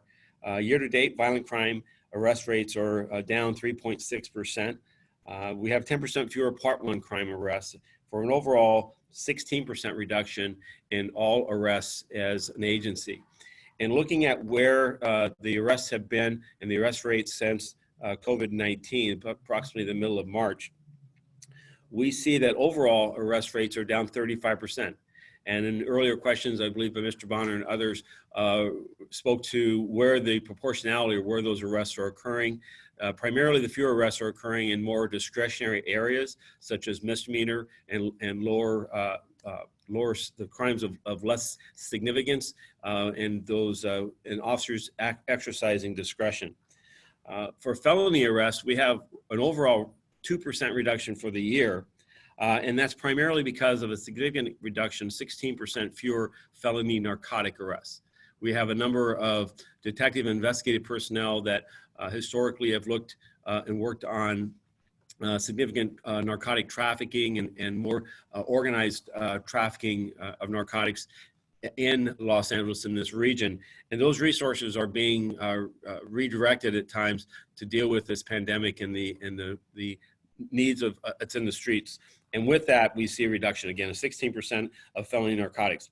We've seen an increase in felony arrests for aggravated assault and of 14%. And for burglaries, particularly, we've seen an increase I spoke about 2 weeks ago in commercial burglaries. Overall burglaries in the city, they're still down nearly 12%, but commercial burglaries is where we're seeing impacts in about half of our areas, just under half of our areas across the city. We have had a 52% increase in felony arrests for burglaries in the city during this period of time. And for GTAs, a similar increase of 48% of arrests. So in the areas involving violence, aggravated assault arrests are up, weapon-related arrests are up 14%, 459 burglary arrests are up 52%, and grand theft auto arrests are up 48%. And so that's the overall, if you will, span of or description of our arrest rates as a city. As I do, I report each week on in custody deaths and officer involved shootings. I'm going to speak about 2 officer involved shootings here in a moment, but our in custody deaths remain at 1 in custody death this year versus 2 last year. And I'll detail 2 officer involved shootings that occurred this last week. We've had a total of 9 officer involved shootings this year. That number was 7 last year. And that number for a 4-year average is 12. We've had 3 fatal officer-involved shootings this year. Last year, that number was 4, and our 4-year average is just over 5. Now, moving over to the issues of employee health and the major aspects of our response of city actions regarding this pandemic. Employee health, as of this morning, we've had 95 confirmed cases of COVID-19 with our personnel of 13,000. That's 71 of those personnel are sworn members of the organization, 24 are civilians. By way of information, last week that number was 81, so it's an increase of 14 personnel. We've had 1,048 individuals tested within the organization. That is an increase of 288 from last week's number. About 11% of our personnel that are being tested today are testing positive. And that is an actual decrease as far as proportionality. And that is, I think, also contributing to that is the fact that we've expanded testing now to include people who are asymptomatic who have had close contact with individuals who have tested positive for COVID-19 or are suspected to. So I suspect that the proportionality of testing positive it's our hope that it's going to continue to decrease as more expansive testing becomes available and we see fewer and fewer cases of actual positive tests. Today we have 116 personnel that are at home due to exposures or an self-imposed isolation because of COVID-19 or symptomatics or suspected being tested positive for COVID-19. That is an improvement from last week. That number was 126. So it's 10 fewer of our employees are at home. We've had 39 personnel return to duty. I'm happy to report that's an increase of 4 from last week, which that number was 35. We have one of our employees remains hospitalized in very serious condition. Her condition has had marginal improvements over this last week, and we remain hopeful that she will survive this virus. As to actions involving this last week, I'm going to detail 6 areas. First, as to shelters, we've opened additional shelters. We now have a total of 24 shelters as a city family and working with county resources, which has established between those recreational centers and RV trailers at a number of those locations, a capacity for 1,147 people to be sheltered overnight of persons experiencing homelessness. We have about an 80% occupancy rate. Last night, over 900 people experiencing homelessness took use of shelters space here in Los Angeles in the shelter system. And that's in addition to over 1,200 persons that are utilizing hotel and motel spaces that the county Project Room Key has established. We, as a reminder, provide 24/7 police presence at those locations to provide for the safety of people experiencing homelessness, the staff, and the surrounding areas. I'm happy to report that the vast majority of these shelters are operating without any negative impact. I was on a conference call just yesterday with community feedback that had concerns with the initial establishment of the shelter in their neighborhood and reported compliments for the transparency, the awareness of how the operating standards of the hotels or how the shelters operated, as well as the safe conduct of people who are experiencing homelessness that were frequenting and using those shelters, and the lack of impact on the safety. So I'm pleasantly, I'm complimenting those that are using the shelters, as well as the professionalism of rec park staff and others that are providing for that emergency shelter. We have 7 testing sites that are being added to, 2 additional sites are being added starting tomorrow, one in the Crenshaw Plaza, and the second one in the Northridge Mall. That'll bring testing sites in Los Angeles to 9 that are city operated. We now have more than 12,000 tests occurring each day and over or nearly 200,000 tests that have been completed since this pandemic began. I want to encourage all Angelenos that that have an interest in being tested, symptomatic or otherwise, to register online and to take advantage of these free testing and testing in their area. I'm also pleased with the work, particularly by Chief Scott and her staff in South Bureau, for the outreach and engagement following a presentation last week involving the Watts Gang Task Force, and some concern about the awareness of people, particularly in South Los Angeles, that they have opportunities to be tested, given the seriousness that this virus can have on communities. The Angelino card continued last week. That is, it was quiet yesterday and today. We do believe, though, at the end of this week, we're going to see some additional card distributions. Again, that has been an operation that has worked very seamlessly, and our presence there has been provided a sense of safety and security, but it's also been a very well administered and managed program. We continue to monitor non-essential businesses. We continue to respond to complaints for non-essential businesses. This last week, we conducted more than 400 visits and did 37 inspections for DWP, for utilities, for non-essential businesses. The vast majority of the time, 95% of those visits, we find businesses that are operating in compliance, and for those repeat offenders, we are taking making criminal complaints, and we've had a total of 50 complaints filed in the criminal court system for non-essential business operations that have failed to comply after repeated warnings.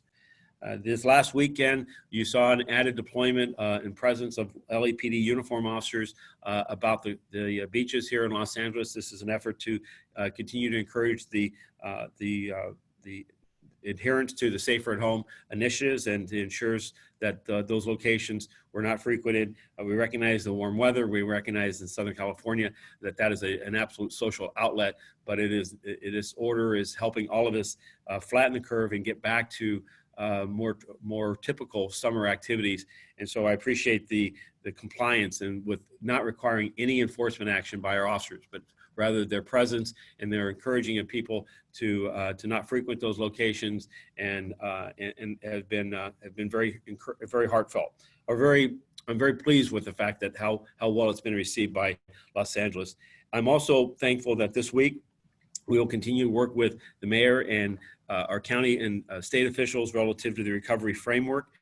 Governor Newsom made announcements just last night relative to the next phase that California and now the 58 counties are working, and the city is working very closely with the county and those officials there to establish what protective measures and what phasing will happen, what businesses will be shifted from non-essential to essential, what allowance for operations. What we'd ask the public to recognize is that as we move into this next phase, that our efforts will be to provide education. For law enforcement, our efforts is to provide information to those, both the operators as well as those that patrons that go to these locations. Our effort is not to be strict or some manner punitive to this recovery framework, but we do expect that in the coming days, that with the changing of the rules, if you will, and the relaxing of some of the standards, that we will see some confusion and some questions. And our commitment as an LAPD and our rank and file is to ensure that our people are well informed as to what the expectations and what the safe distancing and protective measures and hygiene and health services that should be afforded and should be resourced, and then for us to provide that information and ensure that people are both informed and then that they comply. And I fully expect, as we have seen in this pandemic, that the vast majority of people in Los Angeles will continue to exercise great social responsibility and conform to the requirements as we venture into this next phase, and at the same time manage this pandemic that is by no means over with. The rate of deaths and those testing positive and hospitalizations have not begun decreasing in a consistent way. And so the bell curve here, we're hopeful towards the top of it, and that we are going to see the right side and a beginning series of decreases.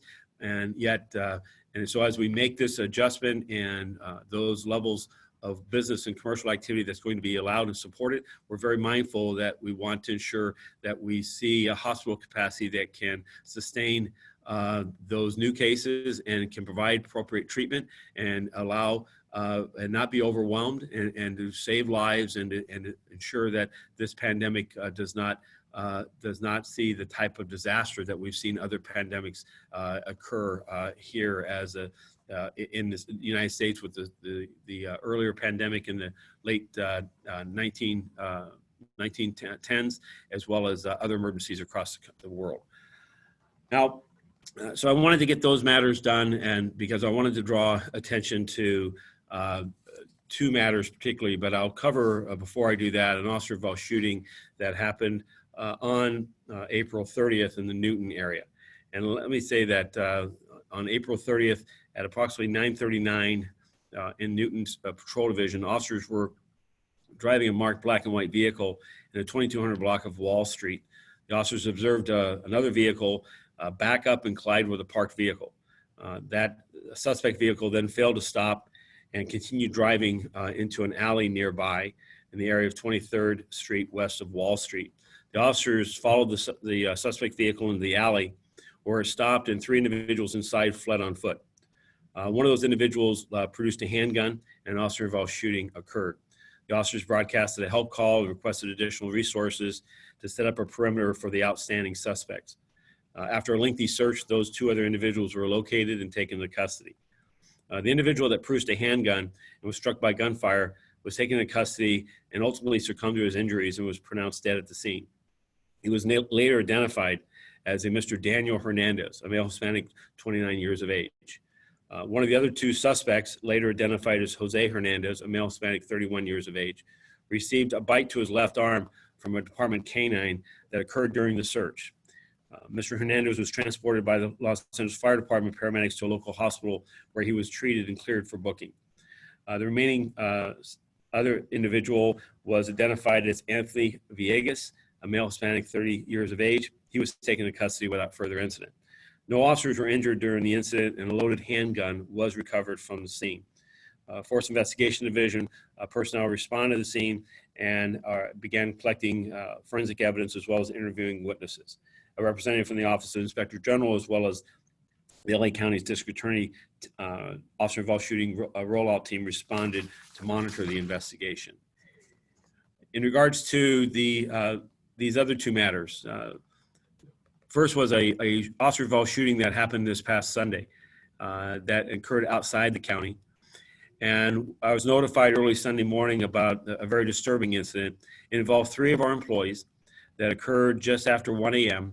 in the unincorporated area of Apple Valley. This is in the San Bernardino County. There, San Bernardino County Sheriff deputies responded to a shooting call at the Stoddard Wells off-highway vehicle area. They arrived to find one of our 3 employees, an off-duty officer, suffering from a gunshot wound. The officer was airlifted to a nearby hospital and was classified as being in stable condition and is expected to survive. And actually, this morning I was advised that he has been released from the hospital, which I'm thankful for. A second employee was off-duty, was an off-duty supervisor, and was not injured by the 3rd employee, the 3rd employee is identified as a police officer, Ismael Tamayo. He's assigned to our Newton division. And uniformed personnel from San Bernardino County Sheriff Department located Ismael Tamayo nearby, and he was taken into custody. And at the time of his arrest, he was in possession of a firearm. Ismael Tamayo was booked for attempt murder, which is 664 of 187A of the Penal Code. Investigators from the LA Force Investigation Division responded to the location and initiated an administrative investigation. I spoke with Sheriff McMahon that Sunday morning and extended to him my full support that we would fully cooperate with his investigation, the criminal investigation involving the apparent actions of our off-duty officer involving these other 2 officers. I'm very disappointed and frustrated by this event.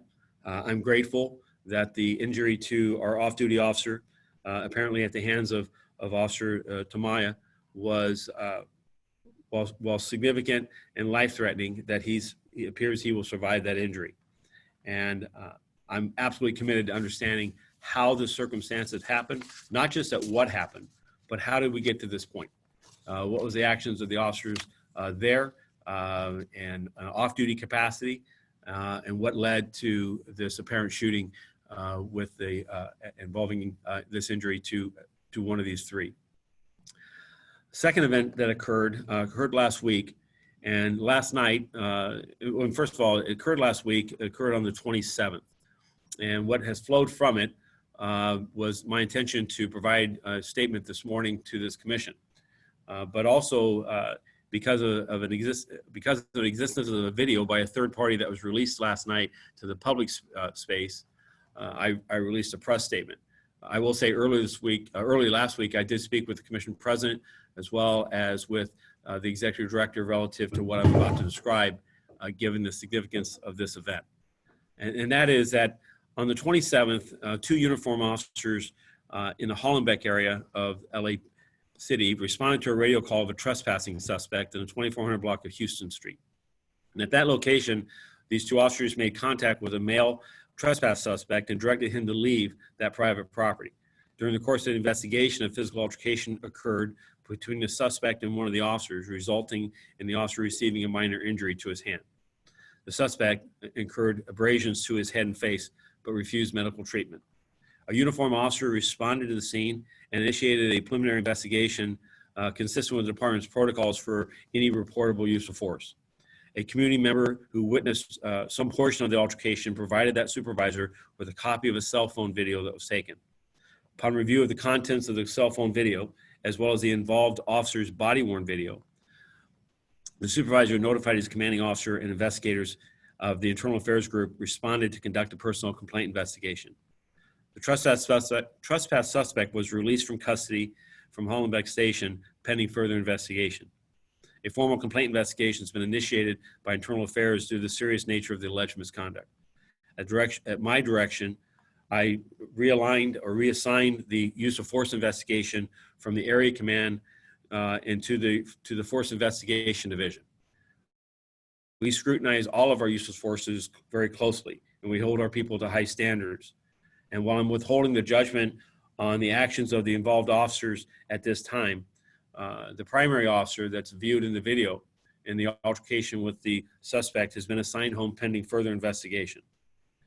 The department's also notified the Los Angeles County District Attorney's Office, Justice Systems Integrity Division, as well as working with the Office of the Inspector General relative to this incident. These last two instances, in conclusion, give me great concern.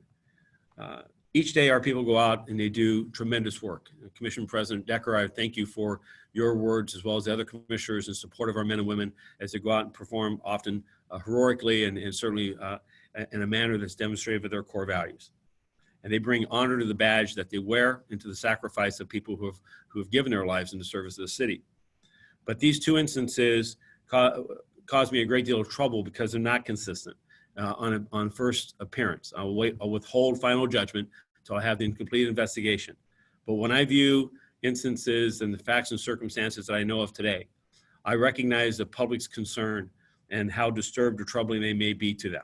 And my commitment is to ensure that our actions are consistent with our core values of integrity and reverence for the law, and that I'm going to allow the process of the investigation to take place, but accountability and a clear-eyed view of what occurred here is my absolute commitment.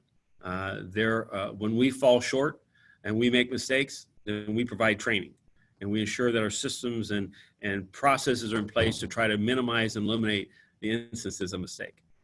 But if instances occur where people act with malice or criminality, there is no place within the Los Angeles Police Department for such individuals, and nor will I provide safe haven or excuse for any actions. So I make these remarks because I think that they're needed to ensure that the rank and file, the members of this organization, understand I support them. I have their back, but I also have their back in representing to the public that the standards of being a Los Angeles police officer is unbending, and one that I will, as chief, ensure that we reinforce and insist on. And with that, I conclude my remarks and happy to take any questions or comments. Well, I'll open it up to the other commissioners in a moment, but I think I speak for all the commissioners when I say we all find this deeply concerning, deeply troubling. Share your concerns, Chief. And it is a bit frustrating. We all recognize that we are the adjudicators of these particular incidents and have taken oaths to keep an open mind and wait till the investigations have been concluded before making any determination about them. But these incidents are deeply troubling. I also find it troubling, frankly, that what is referenced as the officer-involved shootings, if I wrote down the numbers correctly, are up 9 this year to 7 last year. And while some may say it's just a difference of 2, I think the circumstances of this year, given the pandemic, the increased over the last few years of de-escalation training, one would hope that this would not be the case and these would not be the numbers reported to us. And of course, it could be the individual circumstances of each case. We can't just rely on numbers, raw numbers, to make a judgment. But I do think it appropriate for the use of force subcommittee to do a deeper dive, not into the facts of these cases, but to the overall numbers and talk to the department as to whether there's a trend that we should be concerned about and should present to the fuller commission. With that, I should open it up to all commissioners for questions of the Chief's report. But Chief, a few things follow up, I think, from last week, if you could address briefly, and then I'll open it to commissioners. Last week, there were some presentations or information, maybe over the last 2 weeks, about testing sites and concerns about the information not being widely distributed, and also with at-home violence and information being distributed. And I understand the department has taken increased efforts or double down, so to speak, in the last few weeks. If you could just briefly describe that as well, and then I'll open it up to the other commissioners.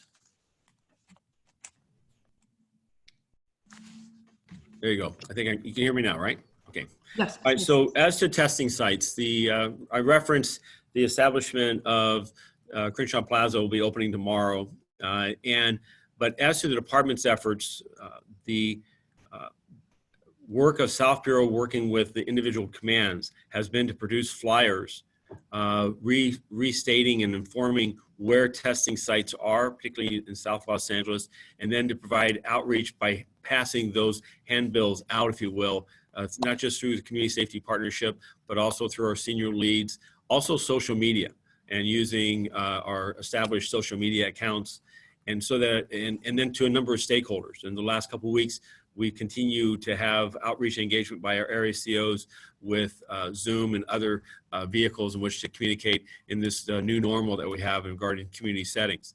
I'm satisfied that that's something that was needed, and I'm seeing the results. And what I've talked to the importance of my people about, our people, is that they continue that pressure, that we continue that presence of that voice, and we continue to reassert. My remarks today were meant to say that the continued expansion of testing sites offer people with or without symptoms free testing. They simply need to go online and to register and then go and have those tests performed. And we really encourage people to do that. The greater testing levels will help us as a community understand the prevalence of COVID-19 and understand whether the processes that are being placed for essential and non-essential businesses are helping in managing this pandemic. But more importantly is to the individual who may be asymptomatic or may be experiencing light flu-like symptoms, is for their awareness. And so they can take protective measures to isolate themselves, ensure they have treatment, but also cut down the transmission to those that may be at even higher risks in their immediate circle of family and their social circle. So this that awareness is key, and I think that the work in the last, especially this last week, following the remarks and presentation by the Watts Gang Task Force, by Captain Pagliari, by Regina Scott and others, has been to bring greater voice. On the second matter, this is regarding domestic violence. The behind closed door campaign that I referenced last week has continued with the district attorney and city attorney's support. I'm proud of the work of Detective Bureau working with as a domestic violence coordinator, working with the mayor's office and the district city attorney's office in development of a COVID-19 specific flyer and banner and information, if you will, page for people to see at supermarkets, markets, and other locations that is geared directly towards the concept that safer at home, but instances of domestic and family violence may not be the case. And we want to call that out, is that instances of safer at home for most people is true from this virus. But for people experiencing family violence, sexual violence, it can be in that isolation can be harmful and criminal, and that there are resources in play and advocacy and support that wants us to that want to provide additional shelter space, that want to provide additional outreach and advocates, and that they're readily available. And in fact, proud of the work under the mayor's leadership of expanding that shelter space so that the capacities are there, and there are room for people, for them and their family members, should they need to seek refuge away from a family member or others that are committing violence in the home. So that outreach and engagement also will continue. The biweekly engagement with domestic violence and family violence advocates throughout this region, we have we will continue to engage in under the leadership of Chief Pitcher. And over the weekend, I spoke with Ms. Gayla Barbinall out of the Santa Monica Rape Treatment Center and inquired there as to her outreach and their supportive service and advocacy for victims of sexual abuse, and to ensure that with this pandemic that there wasn't any adverse impact on the ability for them to support their victims and families, but also to ensure that justice was being served and those responsible for that violence were being brought before the justice system. And a very good conversation, one of the best in the advocacy and support world for victims experiencing family and sexual assault violence. And I was happy to hear that of her description of the district attorney, city attorney's efforts, as well as the police department resources we have dedicated to that everyone is working towards finding when something something ill happens because of a court closure or because of a perceived inaccessibility, that we're making adjustments on the fly to ensure that those gaps are covered, that provisions are made so interviews can take place. District attorney and prosecuting attorneys are given access to needed information so they can pursue investigations, and that court closures and so forth are not denying justice and allowing individuals who are committing and preying upon others to continue to be in our community setting. So I think there are work, again, both those areas needs to continue. It's not something that's one and done. This is a constant pressure that we need to apply. Thank you. Other commissioners, questions, please? Please unmute your microphone so I know. Commissioner Bonner. Yes, thank you very much. Chief, I had a couple questions. Well, I have 4 or 5, but 2 on the first agenda item relative to the CalGang database question. First is, could you comment briefly again on the status and timing of the CalGang database investigation? So regarding there's 2 aspects of it. One is involving the Metropolitan Division, and that investigation continues. It's before a large portion of it is before the district attorney's office as to the actions of these metropolitan officers and the actions of falsifying information. There's also a component involving the Office of Constitutional Policing and Policy, auditing not just Metropolitan Division for FI cards and the accuracy relative to entry into CalGangs, but now it's extending into the gang enforcement details and review of those entries as well. As earlier speakers mentioned, the concern is that how broad are these errors, and instances of misconduct. Is it systemic where it exists in other parts of the organization as well? I'm committed to the department's internal investigation, determining that in addition to what the Inspector General's actions are. The status of that second leg, if you will, is impacted, I will say, by this pandemic. Its impact on our civilian staffing as well as those sworn personnel that are assigned. We will do everything possible. Well, first of all, we are going to continue moving progress on it, but to say that it hasn't had an adverse impact would not be accurate. I project that The Metro investigation, that aspect of it should be completed in the coming weeks. The review and analysis of the gang enforcement details across 21 areas is going to take more time, and I'll have to come back to you whether that's a June, July. My estimation, my effort is to have it in that type of time frame.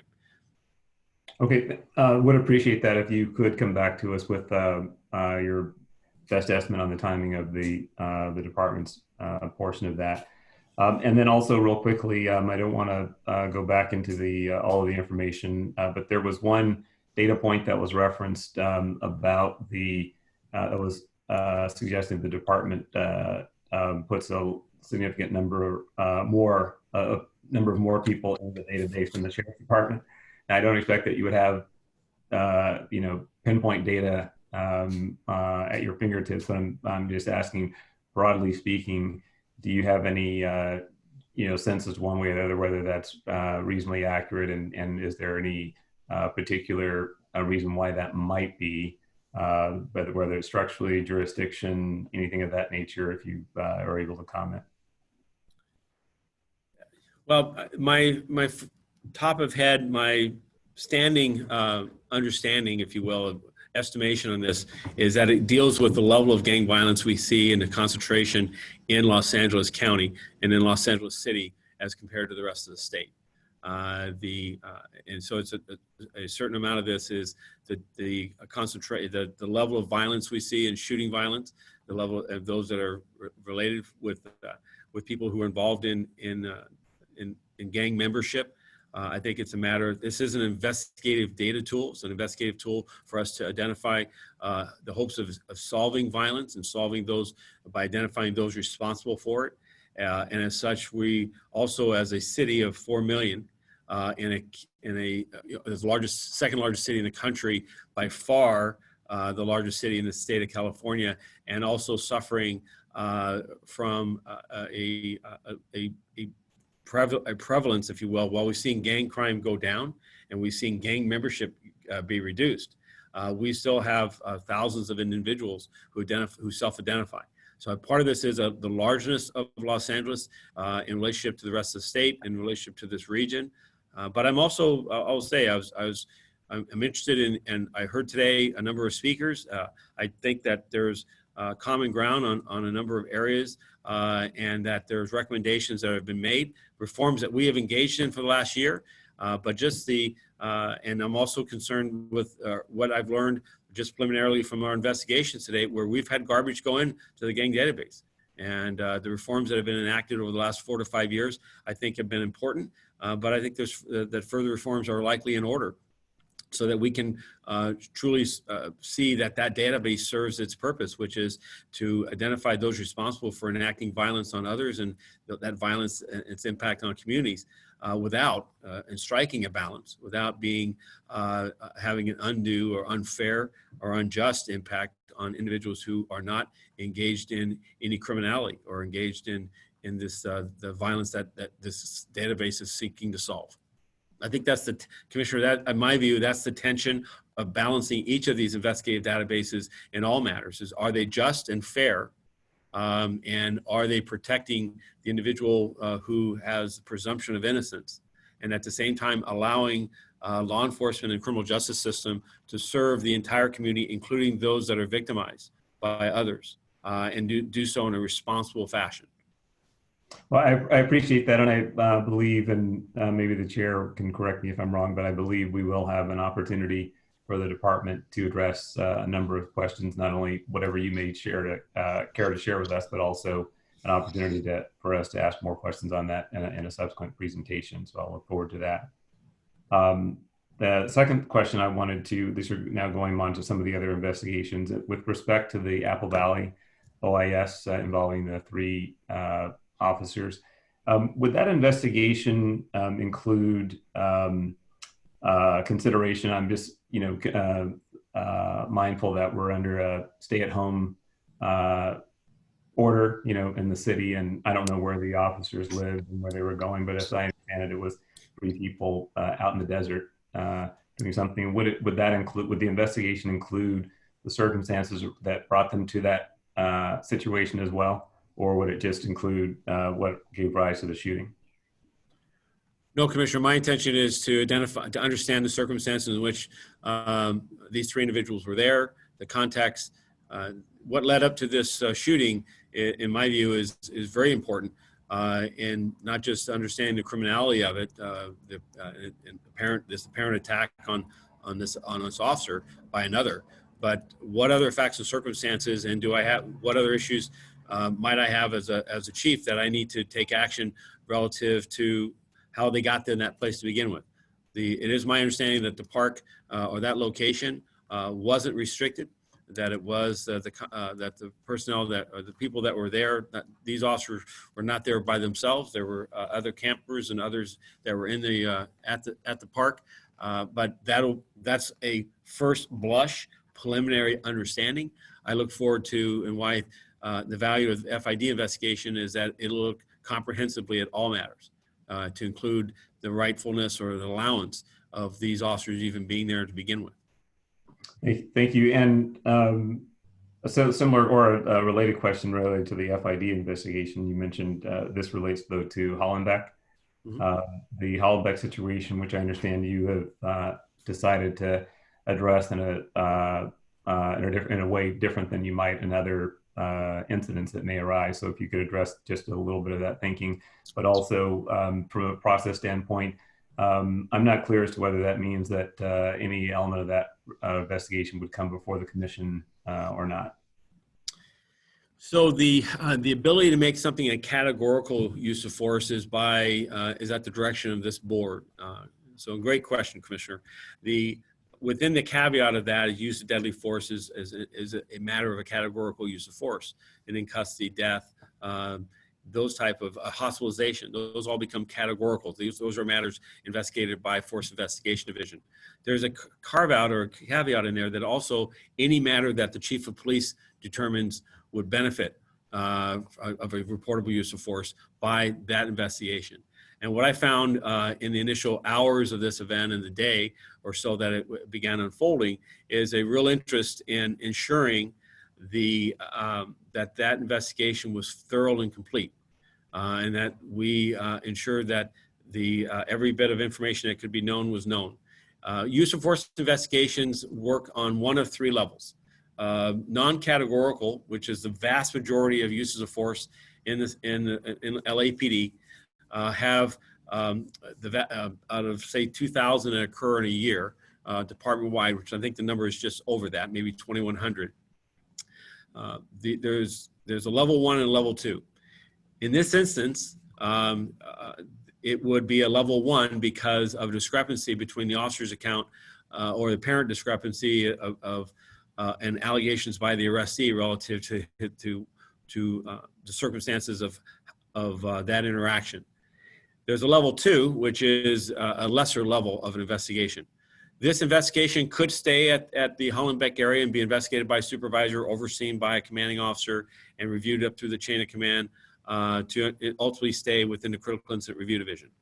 But I see that upon reviewing of the third-party video and upon looking at the circumstances of this, it was my desire that we ensure that the investigators from Force Investigation that are accustomed to high-intensity investigations that are closely scrutinized, that we would utilize their resources on this.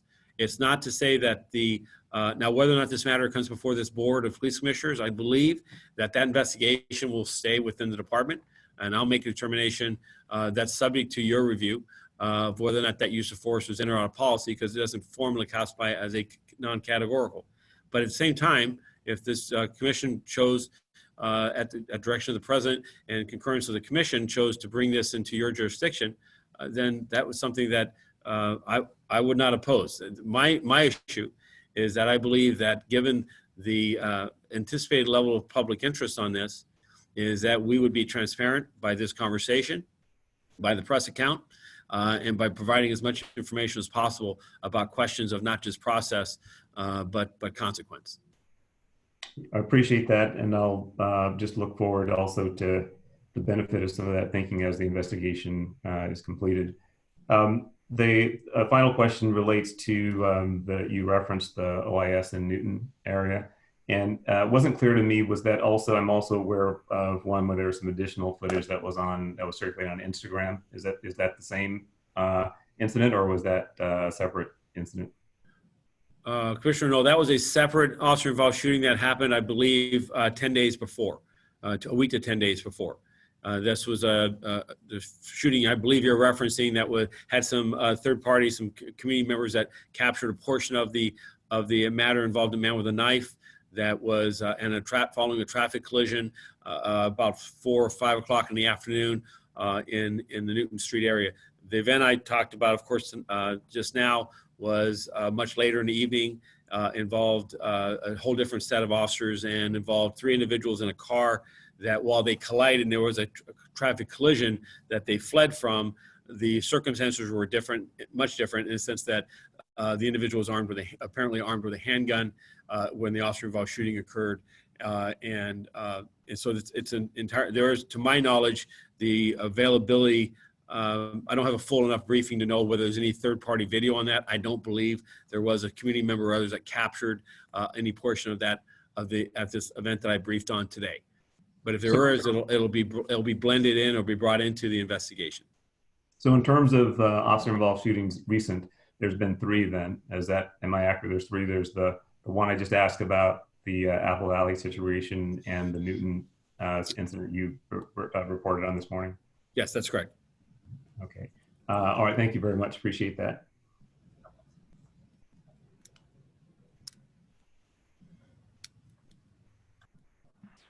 Is that it, Mr. Bonner? That's it? Okay.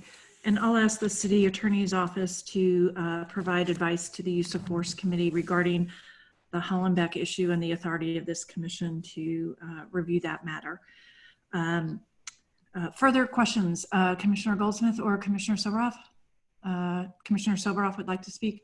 Madam Secretary, could you assist in unmuting his microphone, please?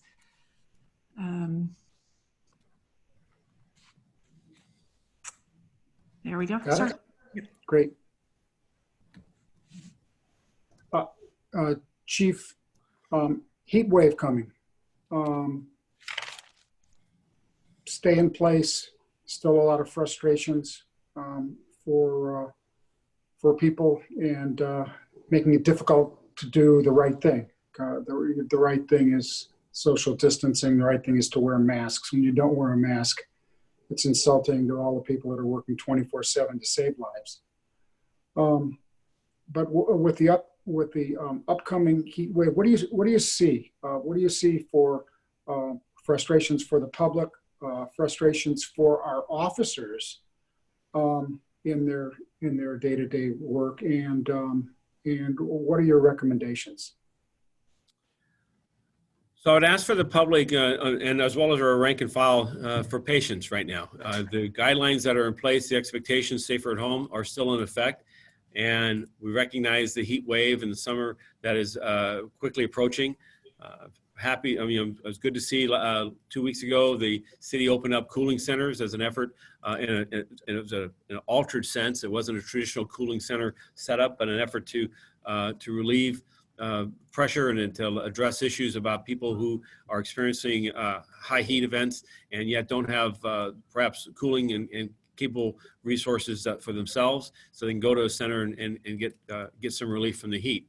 I'm particularly pleased in the last 2 weekends that despite good weather, that people have honored the safer at home and stayed away from parks and stayed away from beaches and trails as required. That has not been the case in other parts of the country. We're mindful of that. We're also hearing very clearly May Day was different this last year, in that the types of demonstrations were on different subjects and included this safer at home directive and protest against it.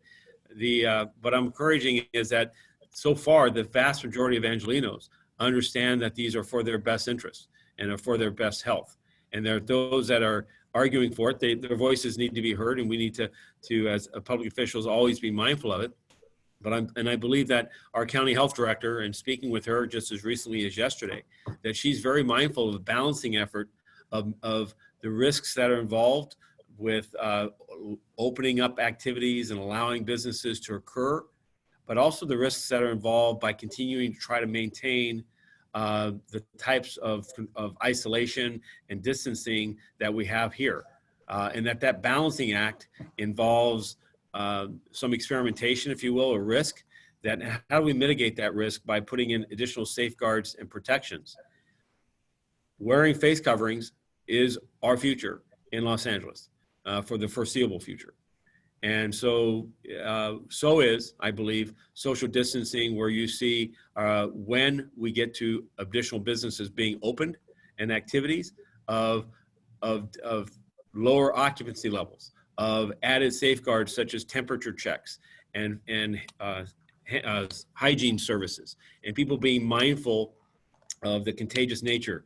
We have been a success. While Los Angeles makes up a significant portion, more than half of the deaths in California by COVID-19, in a region of 10 million people, we have not seen the projections go as high as some earlier models recommended or suggested. And I think, just as a practitioner, I'm a law enforcement professional, I'm not a public health official, but what I'm told by those that are is that the social distancing, the controls that have been put in place have reduced the contagious nature of this virus from what started as one person infecting 3 to 4 people, who infected 3 to 4 people, who infected 3 to 4 people, and that exponential explosion of COVID positive, to now about a 1-to-1 transmission rate.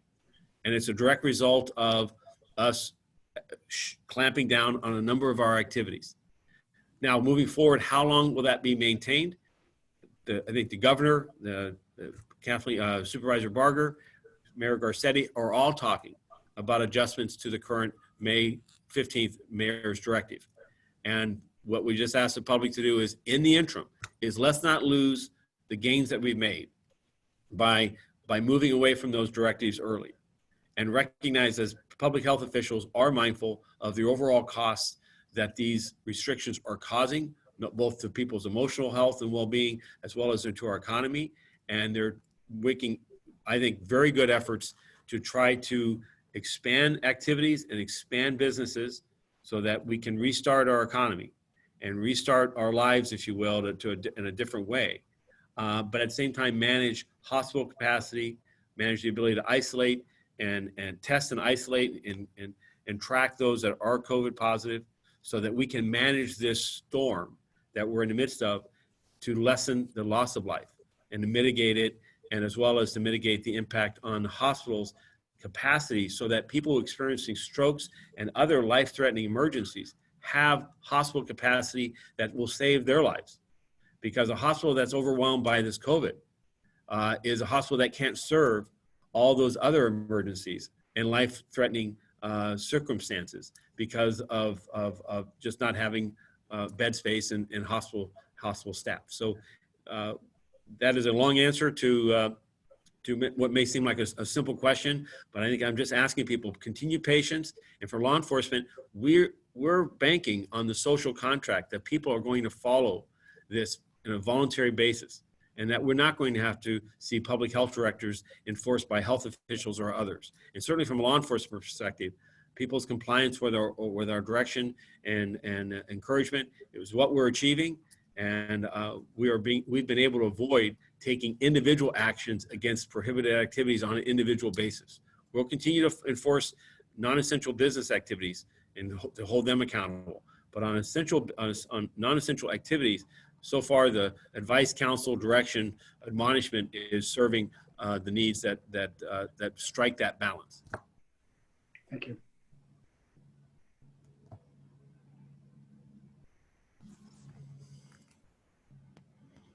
Any other questions from commissioners?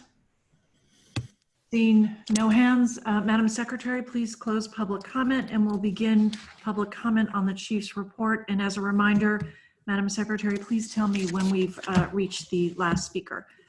Let's begin and call the first speaker, please. How many speakers are there, ma'am? We have 11 speakers. All right, let's begin, please.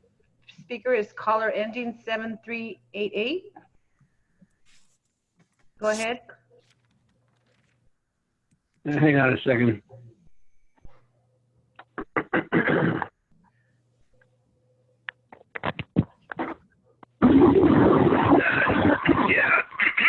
want to second the comments that were made by the chair, Ms. Decker, regarding the increase in shootings and violence by the LAPD in a period when you would think it would be down because there's so much less criminal activity. So I think that that's got to be examined very closely by the commission. I've seen a lot of reports of unmasked police approaching people to enforce social distancing. I haven't heard any comment about that.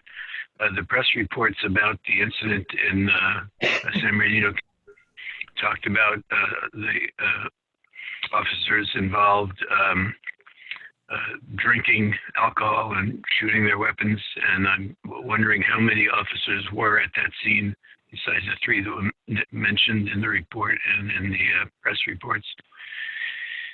And I'm just in general concerned about the fact that in the chief's report, I think he said that he has LAPD officers stationed 24/7 at hotels that are housing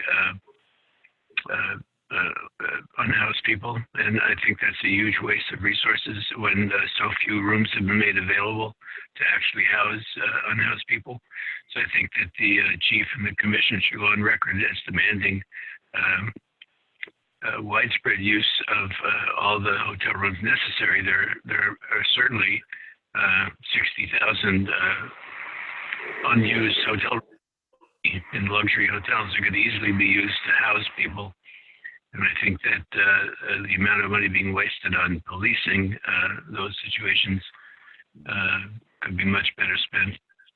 So I think that the fact that the chief delayed dealing with the earlier report of violence in the Boyle Heights area of Hollenbeck until after it was made public by a third-party video is also very concerning to me.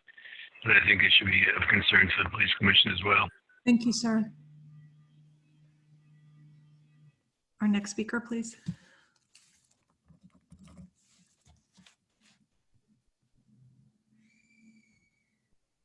Madam Secretary, our next speaker, please. Dr. Melina Abdullah. I wanted to just quickly speak to 4.1 is the COVID-19 report continues to be overly dominate the chief's report. I want to remind you all that COVID-19 work and public health work really has nothing to do with LAPD. LAPD should not be receiving funding or be considered frontline workers, especially because Safer at Home has resulted in the dramatic drop in crime. So we don't need police out there to pretending like they're doing something and gobbling up resources from the places that we need it. Nationally, we know that videos are coming out of the disparate treatment between white folks and black folks. Thankfully, no videos have come out about Los Angeles, but that doesn't mean that there are no community reports. We did get a community report in Watts of LAPD out monitoring the Angelino card line and harassing and intimidating folks in the line. It's interesting that Chief Moore didn't mention that. I personally witnessed LAPD at the grocery store harassing a young brother for wearing a red bandana around his face as a face covering, which is not illegal and should not be. We also want to remind you that there's a difference in treatment between Black protesters. Unhoused protester Devon Brown was escorted out by police and threatened with arrest, where white protesters who were demanding illegally the reopening of the country, not wearing facial coverings or adhering to social distancing, were not arrested or harassed. I also want to lift up the name of Daniel Hernandez and mention that his mother has still been denied access to his body, and ask the commission move on behalf of the people, not see themselves as an extension of LAPD. Yeah. Next speaker is Gina Viola. Gina Viola. Hi. Yes. I wish all of you on the commission found incidents of when police officers shoot civilians as troubling as you do when they shoot each other. you had a lot more to say and question the chief about today, about these incidents, because the police were involved with one another. Chief, you said you need to find out about the intent, whether this officer acted with malice or criminality. Even when we see this commission determine just that in the form of an out-of-policy shooting, you still fail to fire the officers, Martin Robles and Ryan Lee, who executed Grishario Mack. So what is it that you're going to do when you discover what the intent is? Because even when it's given to you, you don't act upon it. You also said investigations of this nature should be highly scrutinized. I would say all investigations involving officers discharging weapons or hurting anybody should be highly scrutinized. I also want to lift up Daniel Hernandez's mother has not seen her son's body, and that needs to be rectified right away, and wants to see the footage from that night. My intention today, Chief, was to talk to you about the rally around the mayor's house on May Day. I was there. I was in my automobile driving around the block. I don't know how many officers you had there. I'm going to guess it was 4 to 1. We maybe had 100 cars rallying around the mayor's house. And I mean, I'm going to guess 400 to 500 officers there at the mayor's house for a peaceful protest. We had signs, we had bullhorns, we had mariachis, and just a tremendous amount of police force. And I also saw a May Day parade in Boyle Heights, colorful parades of people get met with riot police, while white protesters at City Hall barely get told to leave. Thank you. The next speaker, Zach Sherwin. Chief, your department is out of control. Where to begin? So that video of the Hollenbeck cop beating that man is sickening. And you said when you reported the incident that the officer sustained a minor injury to his hand. Can you clarify whether he sustained that injury from beating the person who was being attacked in that video?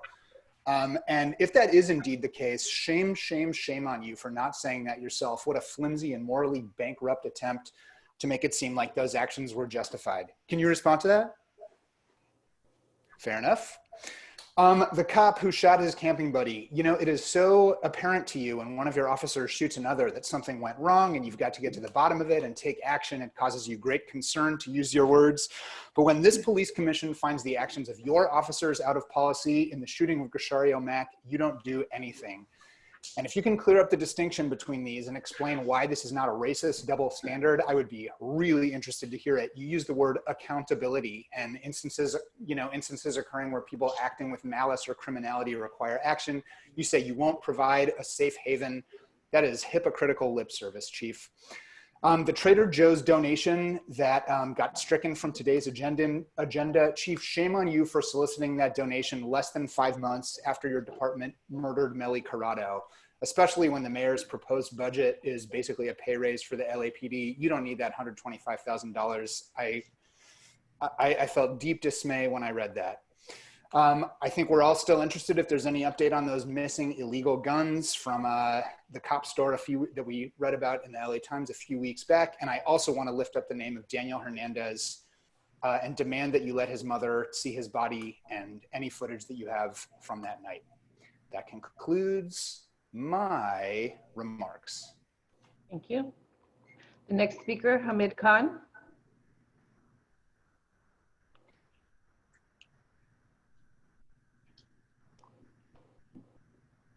Hamid Khan. Hi, can you hear me? Yes. Okay. So I wanted to go back and lift 4 different events that Chief Moore just spoke about. But yet at the same time, I also want to just highlight the nonchalance, and with ease, he sort of like made that into a few bad apples kind of situation. You're looking at the violent beating and police brutality of this young man in Hollenbeck Division. You're talking about the murder of Daniel Hernandez that happened. You're talking about officers shooting each other at a campsite. And then you're talking about the corruption of the Metro Division and now moving into the gang enforcement detail. So And in addition to that, the trauma that a parent is going through, and as a parent, I'm speaking right now of a mom who hasn't seen her son's dead body yet. So now the question is what part of institutional and structural issues don't you understand? Shane, Liberty Hill speaks about systemic changes. Liberty Hill prides itself in funding and organizations and doing social justice work where systemic change needs to happen. This is a systemic issue. This is not just a one rotten apple. This is exactly what we have been talking about for several years, that this is a culture. This is an institutional culture. This is a culture of violence. This is a culture of deeply, deeply embedded racism. This is a culture of corruption. This is a culture of lies. And as if like people are trained to do that. So I think I'm not surprised, but given the nonchalance as to with ease that these things are talked about, it is really shameful, and we need to really reach out to the mom, Daniel Hernandez's mom, and someone has to call her and let her know where her son's body is. So at least she can have some closure, whether there'll never be any closure, but at least it's her son's face.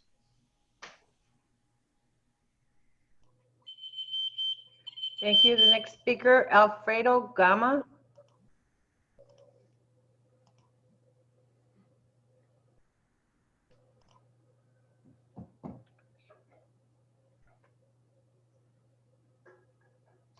Madam Secretary, oh, there we go. Can you hear me? Hello? Yes, we can hear you. I just spoke for like 20 seconds. Did you hear that? Yes, we can hear you. Go ahead. Okay, perfect. I am also the president of the Central Alameda Neighborhood Council. As so, I have constant communication with the community, and I also have had a lot of experiences with the LAPD Newton Division. I've been personally harassed in my own home, outside, while sitting on my driveway. And I have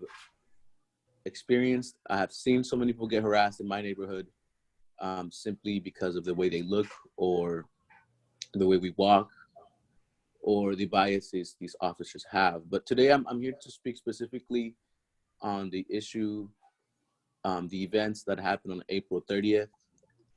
I was reached out by the family of Daniel Hernandez. And this is not the first family that reaches out to me. Back a few years ago, it was the family of Daniel Perez, a 16-year-old boy who was murdered next to an elementary school. And now we have another young man from my neighborhood that will never get to see his family. His family will never get to see him again. We have another mother crying. We have a whole family mourning for the death of their family member. And if you know anything about our community in South Central, is that family is everything. So you have attacked, you have murdered, you have broken down the heart of South Central, because when one of us gets murdered, a lot of us mourn, because that is who we are as a community. The family has not yet seen the body of their beloved son. The community has not seen any footage of that incident. I also heard throughout this meeting that the Newton Division— Thank you, sir. Please conclude your remarks, please. —are shooting each other themselves, and yet there is no robust investigation of the whole division. Thank you so much for your time. Thank you.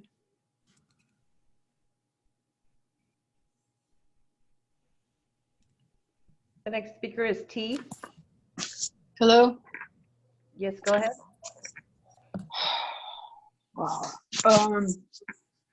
First off, I'd like to uplift and honor the name of Daniel Hernandez. Y'all just keep going over these names like they're numbers instead of human lives. It's really disgraceful. The 500 years of oppression here and systemic racism, y'all need to stop killing Black people, first and foremost, and recognize that you're the root of the problem. Policing our neighborhoods, over-policing them, in Black and brown indigenous communities when crime is supposedly down. You're saying it's down, but people are getting shot in South LA every day, and there's zero accountability. Your own folks are killing each other or shooting at each other because you're hiring people with mental issue, with racist issue, low IQ, and whatnot. And these cops have there's no checks and balances, and how y'all can continue on and act like you're servants of the community is disgraceful. This mother has not seen her child's body. This reminds me of the case of Eric Rivera when he left her child's body in the street for 12 hours. Or in the case of Waukesha Wilson, when Miss Hines didn't know where her daughter was for days. After y'all said she committed suicide, which is a lie, how can somebody hang themselves from a telephone booth that's just feet from the floor? And there's zero accountability with those detention officers. I'd also like to uplift Grishario Mack's name, who was found, the murder was found out of policy, yet those still officers are on the job. Fire Ryan Lee and Martin Robles. This is just disgraceful. There's no accountability of this department. Y'all cannot be checking yourselves. Thank you. Your time has concluded. Thank you. Next speaker, Madam Next Secretary. speaker, Adam Smith. Adam Smith. Hi, can you hear me? Yes, go ahead. Great. Just as a practical matter, I don't know if the board secretary wants to mute Steve Soberoff so we don't have to listen to him sigh when he doesn't like what the members of the public that he's here to represent are saying. Yeah, Chief, I think too that it's pretty terrible that Daniel Hernandez's mother hasn't yet seen the body of her dead son that was killed by the LAPD. And I say this carefully, Mr. Bonner, because it's so tragic, but the reason I think you were confused by these two shootings is because they killed two people named Daniel Hernandez in a week. I certainly was a little confused when I heard it too. Yeah, and I just want to lift up some of the other things that people have said today. You know, you're really telling on yourselves, namely the chief and Ms. Decker, when you care so much about things that are either public facing, like us seeing a third-party video, quote unquote, of one of your officers beating some dude's ass in the street, or when your officers shoot each other. Like, you care so much to get to the bottom of it, yet we'll use Melly Corrado, for example. When Melly Corrado was shot by your officers, you pretended that it wasn't them. You came into your first police report about it, your first press statement, you said, yes, it was the suspect bullet that hit her when it wasn't. You're so quick to talk about suspect, like this supposed trespassing suspect, when he was actually a victim of police brutality in Boyle Heights. What are you looking at, Steve? Thank you. The next speaker is Audrey George.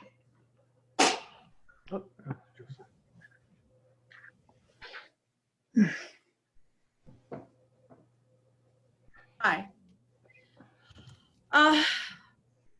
I flinch every time that Soberoff refers to our LAPD, assuming that all of you commissioners feel as he does, that being a commissioner means identifying as a cop. Chief, treat the mother of Daniel Hernandez with some degree of respect and compassion and stop refusing her access to her son's body. Show some iota of concern about the use of force that results in such killings. You should be as troubled and disheartened with the murders of Black and brown civilians as you are when your law enforcement officers play rough with each other and show a total disregard for the gravity of every decision to use their weapons. Another reason why we don't want them present and policing unhoused people currently being sheltered. Once again, we're looking for you to acknowledge that it is the vile culture within the LAPD that is the reason that racism and corruption flourish. The only time we are made aware of major scandals in the department are when the press is posed to release a story. The culture of nurturing and tolerating immorality is why officers could participate for years in illegal gun businesses without fear of exposure. Why you tried to bury its reaction to such scandals and cover up the stories. Why Metro Division officers felt they could get away with, and did for a long time, with falsely entering community members into gang databases. Why LAPD's most elite engaged for years in the now exposed practice of blatantly race-driven stopping of Black and brown drivers in order to falsify their field interview documentation. Disband Metro Division now. Stop using discredited and racially charged gang databases entirely. And shame, it just shows that you are so tone deaf that you could refer to costs and benefits of gang database after acknowledging the authenticity of all of the comments today from presenters. And the final speaker is Jose Ocon. Joseph Ocon, I apologize. One moment, Madam Secretary, before the time begins, can you please clear the queue for speaking, and we'll open it up for general public comment so people have an opportunity to speak. And with that, I'll please allow the final speaker on the chief's report to speak. Thank you. Thank you. Can you hear me? Yes, go ahead. First, I just want to echo what Adam Smith said about Steve exasperatingly sighing during public comment. We all know that Steve has open contempt for the public, but it is still insulting to have it so flagrantly displayed, especially when this time is for the public to comment on how bad of a job the commission is doing. Second, I just want to echo what everyone has been saying and uplift the name Daniel Hernandez. It's unacceptable that his family has not been allowed to see his body. The LAPD has already irrevocably harmed that family. And as always, instead of remedying a situation as much as can be done, just continue to perpetuate violence and prevent them from really grieving and mourning what is an unimaginable tragedy. I mean, and this is the same thing that we've seen with this Trader Joe's donation. There's just so little regard for the families of folks who have been murdered by the Los Angeles Police Department. It's really hard to believe that this commission and the LAPD care at all when they continually rub in the faces of people just how little they're going to do to rectify these situations. I just want to say finally that Chief Moore said wearing face coverings is our future and so is social distancing, so why isn't the LAPD doing it? We see examples every day of LAPD officers standing close together without masks on. They are the virus, you guys are the infection, fuck all of you, that's it.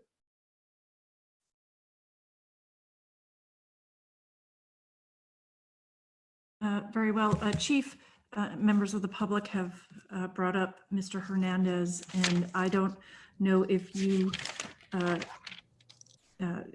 I imagine you don't control the situation that the coroner's office does, but can you and the department look into this matter to ensure that the family has access to or is talking about the release of his remains to a mortuary, or however the family is going to handle this situation, just to ensure that the department's done everything it can to facilitate that?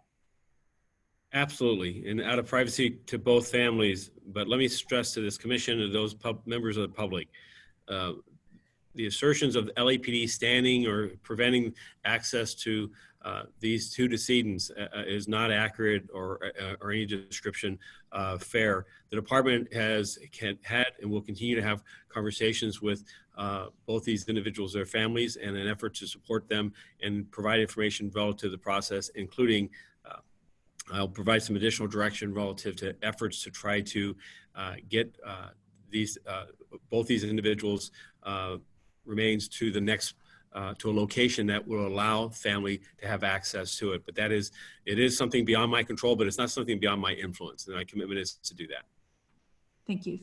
Madam Secretary, we will turn to general public comment now. Can you tell me, please close public comment and tell me how many people are in queue, please? We have 6 people in queue. Please, let's begin the process and call the first speaker. Thank you. First speaker, Adam Smith. Hi, can you hear me? Yes, go ahead. Another practical issue that, in person, we always get to hear the next 3 speakers mentioned. And when we're sitting here for God knows how many hours listening to God how many words come out of the chief's mouth, etc., I think the least that can be done is that we know the next 3 speakers. Like if I have to wipe my child's ass, for example, or make another quesadilla, it'd be nice to just have that little bit of respect that we're sitting here to speak, and we know when about we're gonna have that opportunity. Chief, about that donation from Trader Joe's, and I guess to the greater commissioners, Mr. T-Fank said that it was taken off the agenda, but I think it's, should be public knowledge about why that's being taken off the agenda. Apparently, this Trader Joe's executive that you solicited this donation from starting in December 2018, 5 months after the murder of Melly and before the issue ever came to this commission, you were soliciting this donation from someone who apparently is ex-LAPD, which seems like, a incredible conflict of interest. So I think it's worth Mr. T-Fank or somebody speaking to the public. I always bring up that you are the quote unquote civilian voice in police affairs, but rarely does it seem so. Steve, you're like a child stuck inside the body of a man. You've gone far afield, Mr. Smith. I'm going to conclude your time and move to the next speaker, please, Madam Secretary. The next speaker is T. Hello? Yes, go ahead. Sorry, I have to gather myself because every time I get on this meeting, it's deeply disturbing every week. I'd like to say the budget, y'all are asking the city for half of its budget for more policing for communities you already terrorized that are underserved and marginalized. The communities need this money for housing, healthcare, education, better conditions, all around services, right? You don't need to be taking money out of communities that are already underserved and marginalized, okay? You need to stop harassing and terrorizing our communities and killing our family members and our folks. You're causing serious trauma and you're failing to really address it. This facade every week is gone on way too long. I want to see results. I want to see action behind your words, or unless they're empty. Also, I'd like to know what's going on with the gun shop and the illegal gun sales within the LAPD. What is, we need results with this as well, okay? Why is nobody being held accountable? Also, I want to know about what's going on for COVID testing in the jails. It's severely spreading, and all these inmates, even low-level crime, non-violent crimes, are being impacted. These folks need to continually be let out. There needs to be severe strategic testing in the jails to protect our loved ones that are incarcerated. And lastly, LAPD needs to learn some type of de-escalation. Your use of force is way out of control. And again, I'm going to say, you keep repeatedly saying crime is down. However, you're shooting people on the daily, especially in East LA, where you over-police our communities continually. Lastly, I would just like to, again, uplift the name of Shario Mack. concluded. Madam Secretary, if we could go to the next speaker, please. The next speaker is Gina Viola. Hi. I want to talk about the time and date of these meetings, especially right now in this age of COVID, when it's so important that we be able to attend City Council, Board of Supervisors, because those are the real people who should be working on the COVID crisis, yet LA Police Commission is at the exact same time. You need to move the date and time of these meetings. We've said it year after year. Finally, the place has moved. Let's hope it never goes back to LAPD headquarters. I also want to talk about this Trader Joe's donation. You know, I have been horrified for years at the different public relations stunts that the LAPD has pulled. Albert Ramon Dorsey's killing at the 24-Hour Fitness, you practically made that into a music video. It was appalling. There was a score behind it. I was horrified.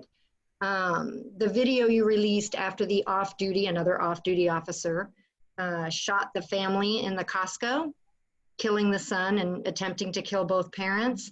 That video was just atrocious.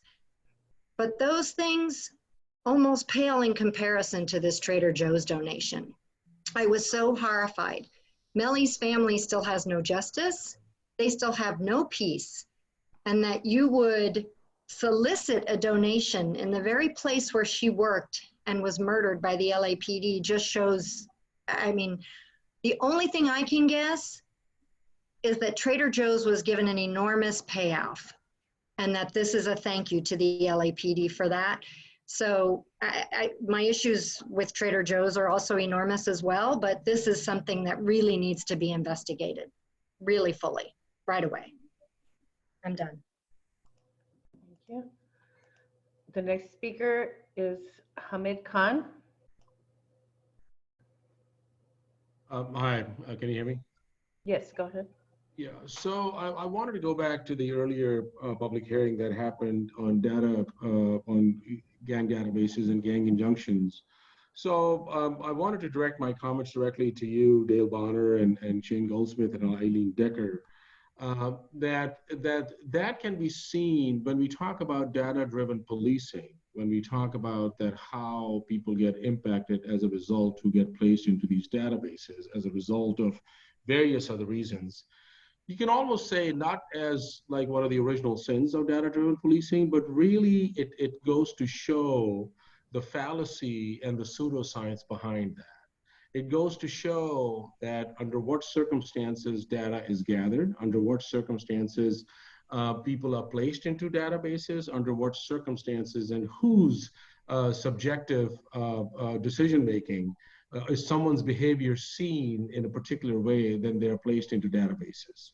So now we've seen that time and time again. First, when we're still talking about gang injunctions and gang databases that go back to 1982, which is almost 40 years ago. And then we have seen over and over again, we've talked about the suspicious activity reporting program. We've talked about laser. We talked about PredPol. We talked about the impact of laser and chronic offender bulletin. Your own Inspector General exposed this thing, that the level of incompetency, I'm just going to, this is almost, I'm giving a credit by calling it incompetency. I think it's all intentional. So at what point do we again take a step back, Shane, and look at this whole notion of data-driven policing, that this is always going to end up like this. This is going to end up destroying lives. We were able to get the names of 679 folks. We'll be reaching out to them. And now you release this offender handbook, which again is like a milkshake of broken windows, of anchor points, of chronic offenders, and all of that kind of stuff. So in a sense, thank you, sir. Our next speaker is caller ending in 7388. Yeah, I want to reiterate what I said earlier about the fact that you sound like you're very respectfully listening to people's presentations on this call when the same people are physically present in the police administration building. You often shut them off and boot them out. And I think you need to examine that.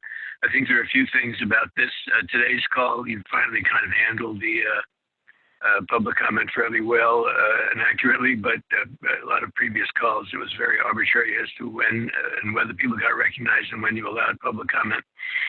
I think that the suggestion that you name the next 3 speakers and the total number of speakers at the beginning is important. In terms of these calls, I think that you need to live stream them. I will not use Zoom with the LAPD because of security concerns. So I call in, but I'd like to be able to see what's happening, and you should be able to stream that somewhere else besides Zoom while it's happening for people who want to watch what's going on. I think that you need to have a very clear, immediate public access in the announcements for how people can see these supporting documents.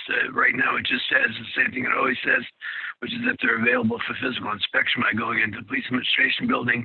They have to be up online and visible to people. And I think that I want to concur with what Gina said about moving these calls away from Tuesday morning. You can't have the police commission and the city council and the board of supervisors all meeting at the same time, because people want to be able to attend all of those and participate and express themselves. And I think if you're so concerned about COVID, you should recognize that 7 of the 10 largest outbreaks of COVID in the United States are in jails and prisons. And those are the consequences of the kinds of policing that you have. It's not just the question of police misconduct or police abuse. It's a question of police conduct and criminalization of people and a channel of people from the streets and from the schools into prisons that has to be dealt with. Thank you, sir. And Madam Secretary, is the next speaker our last speaker on this item? You had said 6. Madam Secretary. Joseph Acone is the last speaker. Okay, so now, Madam Secretary, again, could you clear public comment if there is any? And should there be public comment on the closed session items, let's open that now and allow our final speaker on general public comment to begin. Can you hear me? Cool. I just wanted to start by saying that I think that it's totally appropriate for us to talk about the fact that Steve is a child trapped in a man's body on public comment. I don't think that's far afield at all. I think it's incredibly relevant. But more importantly, I just want to note that the chief, in responding to the presentations this morning, made several comments suggesting that reform was one pathway forward. Whereas I think if you were listening to the presentations, the overwhelming message was that CalGang database and database-driven policing needs to end now, that it's not something that can be reformed or should be reformed. It should be abolished and dismantled. And so the fact that while the chief claimed that he was listening and taking an interest in these presentations, the fact that that was his conclusion suggests otherwise, suggests that he was either selectively listening or not really listening at all. And so I just want to uplift what Hamid Khan and other folks have said, that this is not a few bad apples issue. This is not something that can be reformed. The call today, if for anybody who was actually paying attention, was to end database-driven policing completely. There is nothing to redeem there. And that's all I want to say. Thanks. We have no other speakers on this item. Thank you. That concludes general public comment. Chief, I would ask for next week if you could also report on, there have been questions for a few weeks, and I did think you previously presented, but if you could next week present an update on the investigation into the gun situation at the academy, and then testing in the detention facilities for next week, sir. Okay, and I can answer the first question relative to there's been 11 guns that are still outstanding, 21 weapons have been recovered, and I'll further update next week as to the further status of that investigation. Thank you. As well as the jail. Thank you. And our last item on the current agenda is the closed session items. Madam Secretary, please close public comment. Please tell me, are there people in queue who wish to speak on the closed session item 4A? Yes, we have 3 people. The first one is T. I'm going to pass. Thank you. The next one is caller ending in 7388. Yeah, so I'll point out again that this is the apparently the 23rd.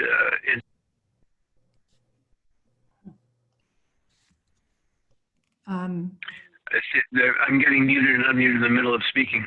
I was saying that this is the 23rd incident of 2019 that you're dealing with now here in 2020.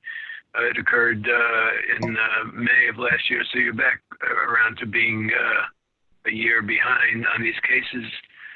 This one involved 8 police officers too in the shooting of Kay Rosales, apparently by the surname. I would assume that that's someone from the Raza community, Latinx.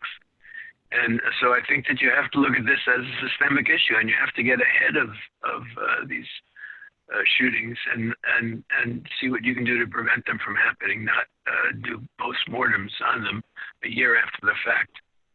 And the fact that in case after case, when even you have sent them out of policy, the chief has done nothing to remove the officers and to discipline them and to make public, in the case of the gang database, who those officers are, so they can be prevented from testifying in other cases and prevented from shooting other people, I think is unconscionable. And so you need to look at this as a systemic problem. It's not just each individual officer that you're dealing with. I don't know if you're disciplining all 8 of these officers or how many of them actually fired shots in this case, but I think that you owe it to the public that you claim to serve to deal with this in a much more systemic and holistic way.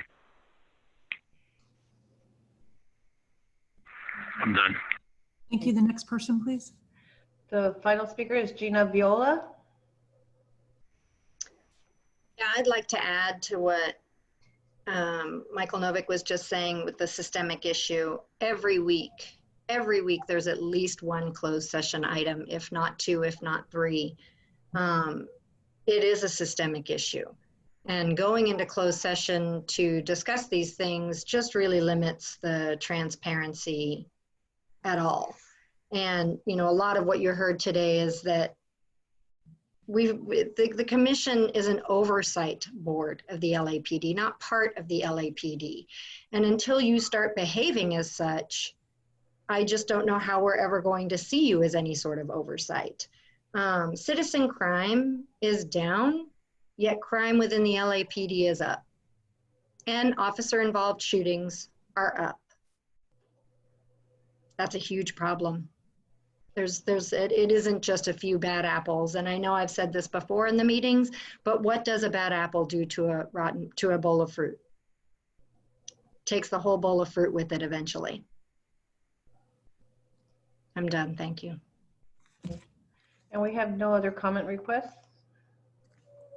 Very well, thank you. That concludes item 4, but we will go into closed session now to deal with item 4A1. Madam Secretary. The Board of Police Commissioners will now recess into closed session to discuss item number 4A1 in accordance to Government Code 54957. Thank you.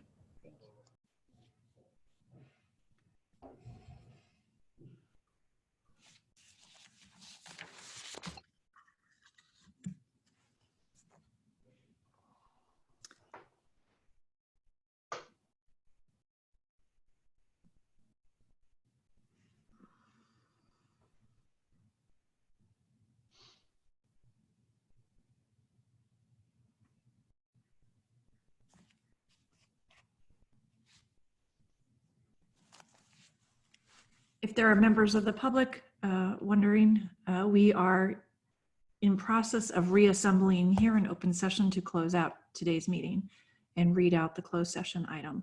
It'll just take us a moment for all the commissioners to log back on. Thank you.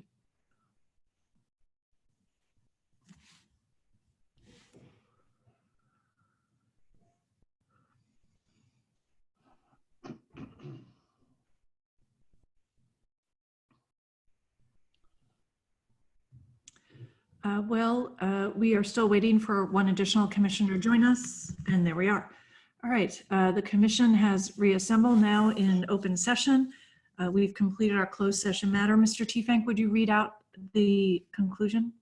Yes, Madam President, the commission has met in closed session on item 4A1, OIS number 023-19, and by a vote of 4-0, adopted the Chief of Police recommendations.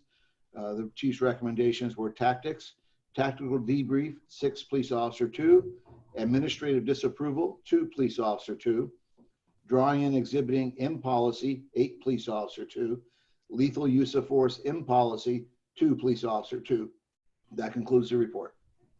Very well, and that concludes our agenda for today. Is there a motion to adjourn? I will move to adjourn. I need a verbal response, so someone to second. Second. And verbally, please, commissioners, all in favor, please say aye. Aye. Any opposition?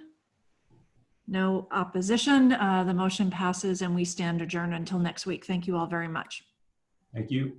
Thank you.